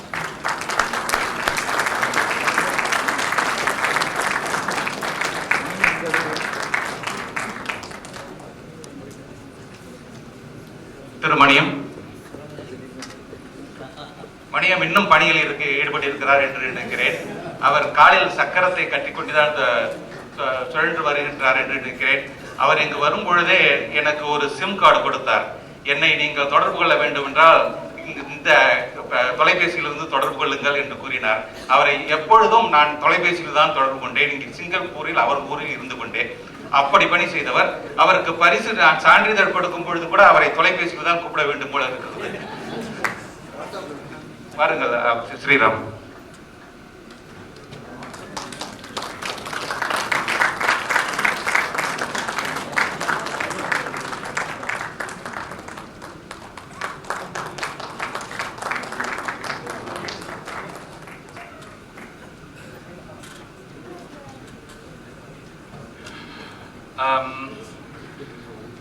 மலேசியா நண்பர் ஒருவர் சொன்னாங்க, இந்த மாதிரி இந்த மாநாட்டில் வந்து 3 நாள் எங்களை பயிலாறு எல்லாம் கலந்துக்கிறதுக்கு விட்டாங்க. எங்களெல்லாம் வெளியிடங்களுக்கெல்லாம் அழைச்சி செல்லலைங்க. ஆனால் நீங்கள் பார்த்தீங்கன்னா உங்களை வந்து நாங்கள் ஸ்ராங்கன் ரோட்டில் தான் தங்க வச்சுருக்கிறோம். ஸ்ராங்கன் ரோட்டில் அது நம்முடைய கிட்டத்தட்ட நம்முடைய இடம் தான். 2வது 24 மணி நேரமும் செயல்படக்கூடிய ஒரு பெரிய இடமும் பக்கத்தில் தான் இருக்குது. அங்கே நீங்கள் போயிருப்பீங்கன்னு நினைக்கிறேன். அப்புறம் நேற்று இரவு வந்து உங்களுடைய இரவு விருதுக்காக அழைச்சிட்டு போனது வந்து அந்த ஒரு ராட்டினம், அதே உங்களுக்கு காட்டணும்.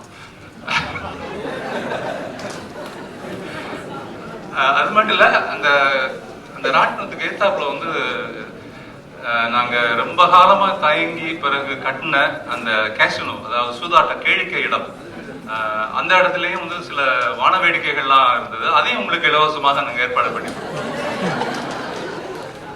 அதனால இன்று இரவு நீங்க பக்கத்துல தான் இருக்கீங்க, மலேசியாவில இருந்து பக்கத்துல தான் இருக்கீங்க. ஆனால் தமிழ்நாட்டில இருந்து வரக்கூடிய அன்பர்கள், மற்ற நாட்டில இருந்து வரக்கூடிய அன்பர்கள் எல்லாம் தயவு செய்து இன்னும் 2-3 நாள் சிங்கப்பூரில் தங்கியிருந்து எங்களுடைய பொருளாதாரம் வலுப்படுவதற்கு நீங்கள் உதவி செய்ய வேண்டும் என்று கேட்டுக்கொள்கிறேன். உங்களுடைய உதவி இருந்தால் தான் எங்களுக்கெல்லாம் எந்த இடத்துல வேலை செய்யறோம்னு சொல்ல வேண்டாம், அரசாங்க ஊழியராக பணியாற்றுவேன். எங்களுக்கெல்லாம் வந்து ஊக்க ஊதியம் எல்லாம் கிடைப்பது எங்களுடைய பொருளாதாரம் என்ற அடிப்படையில் தான் எங்களுக்கு கொடுப்பாங்க. நாட்டில் இருந்து அமெரிக்காவில் போயிருக்கக்கூடிய அவங்களுக்குலாம் தெரியும். ஓகே, அடுத்து இறுதி நிகழ்ச்சிக்கு வந்து விட்டோம். எப்பொழுதுமே வந்து 3 நாட்கள் உறவு முகம் தெரியாத பல பேரை முன்பு அறிந்திருந்தாலும் கூட இணையம் வழியாகத்தான் அறிந்திருந்தோம். அவர்களெல்லாம் எனக்கு தெரியும். அவர் மணிகண்டன், அவர் தமிழ் உலகத்தில் எழுதுவார். சில சமயம் காரசாரமாக எழுதுவார். அப்போ அவரை நேரடியாக பார்த்த போதும் விவாதத்தின் போதும் காரசாரமாக தான் இருந்தார். ஆனால் சிங்கப்பூரில் கொஞ்சம் வந்து மற்றவர்களெல்லாம் பேசுறதெல்லாம் பார்த்துட்டு கொஞ்சம் இனிமே இளைஞருக்கு இருக்கக்கூடிய வேகம் இருந்தாலும் கூட சரி சரி இப்படித்தான் நம்ம பேசணும்னு நினைக்கிறேன். ஆனால் நல்ல மனிதர், நல்ல இளைஞர், நல்ல சேவையெல்லாம் செய்கிறார். இப்படி பல நண்பர்கள் தமிழ் இது இப்போ ஓக்லேண்ட் பல்கலைக்கழகத்திலிருந்து அமெரிக்காவில் வந்திருக்காரு. சொன்னார், உங்களை பார்த்தது எங்கேயோ பார்த்த மாதிரி இருக்கு, பார்த்து பழகின முகமாக இருக்கு. அதனால உங்களை போல எல்லாருமே நாங்கள் எல்லாம் பார்த்து பழகிய முகங்களாக இருக்கிறீர்கள், அன்பு நெஞ்சங்கள் கொண்டவர்களாக இருக்கிறீர்கள். இந்த மாலை நேரத்தோடு இந்த மாநாடு முடிவடைந்தாலும் நம்முடைய உறவுகள், நம்முடைய தொடர்புகள் தொடர்ந்து இருக்கும் என்ற நம்பிக்கை எனக்கு இருக்கிறது. இறுதியாக நன்றியுரை கூற இந்த ஏற்பாடு குழுவின் துணைத் தலைவர் திரு தேவராஜன் அவர்களை அழைக்கிறேன். எனக்கு தேவா அதற்கு முன்பாக நீங்கள் ஒரு டாக்டர் வந்து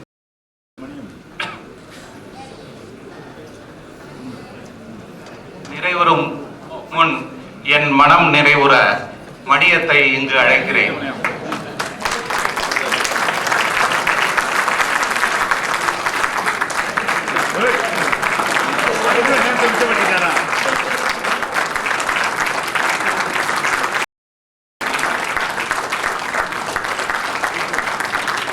நன்றி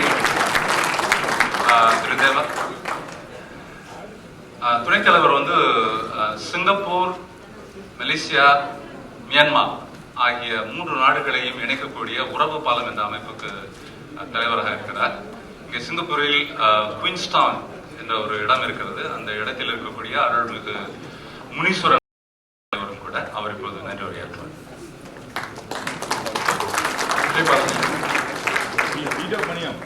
எல்லோருக்கும் இனிய மாலை வணக்கம்.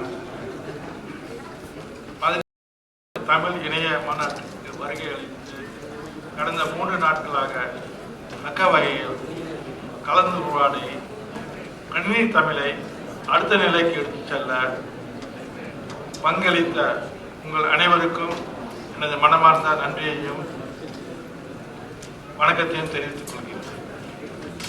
இந்த மாநாட்டை நடத்த வேண்டும் என்று திரு மணியம் என்னையும் திரு மாறன், அதாவது சிங்கப்பூர் தமிழர் சங்க தலைவர் அவர்களையும் அணுகிய போது நாங்கள் எங்கள் நாட்டின் 50வது பிறந்த நாளை ஒட்டி இந்த முயற்சியில் இறங்குவோம் என்று கூறி மனமகிழ்வுடன் இந்த பொறுப்பினை ஏற்றுக்கொண்டோம்.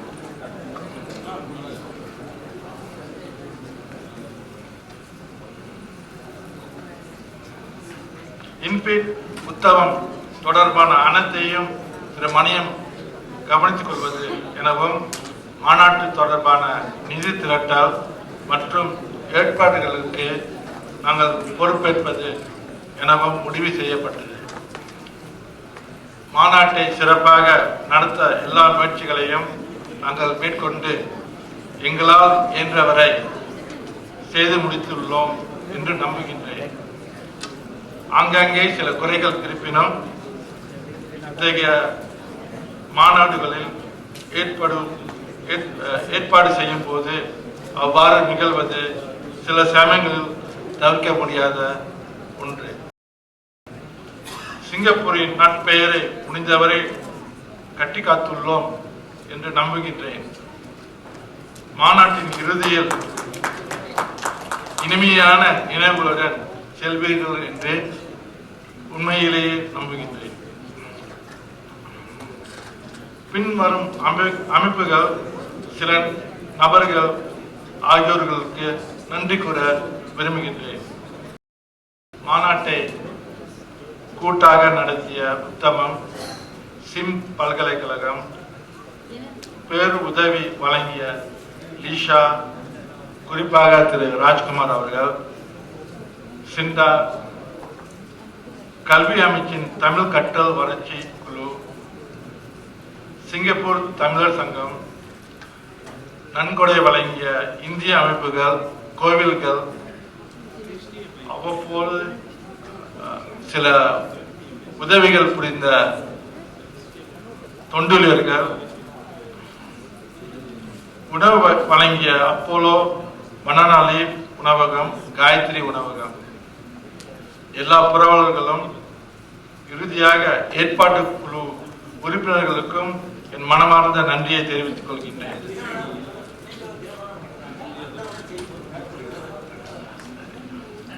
மன்னிக்கவும், சொன்னது போல சில பெயர்களை விடுபட வாய்ப்பு உண்டு. தினமலருக்கும் எங்கள் சிங்கப்பூர் ஏற்பாட்டு குழு சார்பில் நன்றி. ஓம் தமிழ் வெப்காஸ்ட் அவர்களுக்கும் நன்றி.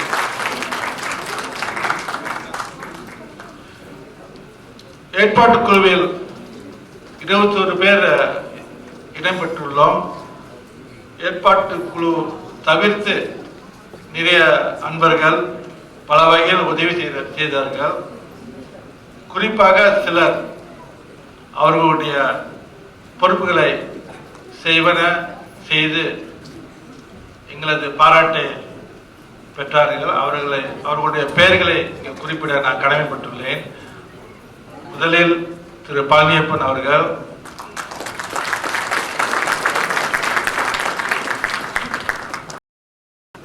திரு சிவபாலன் அவர்கள், திரு கண்ணன் அவர்கள், திரு சுகுமாரன், திரு செல்வராஜு, இவர்கள் குறிப்பாக இந்த மாநாட்டை சிறப்புட நடந்தேற பல வகையில்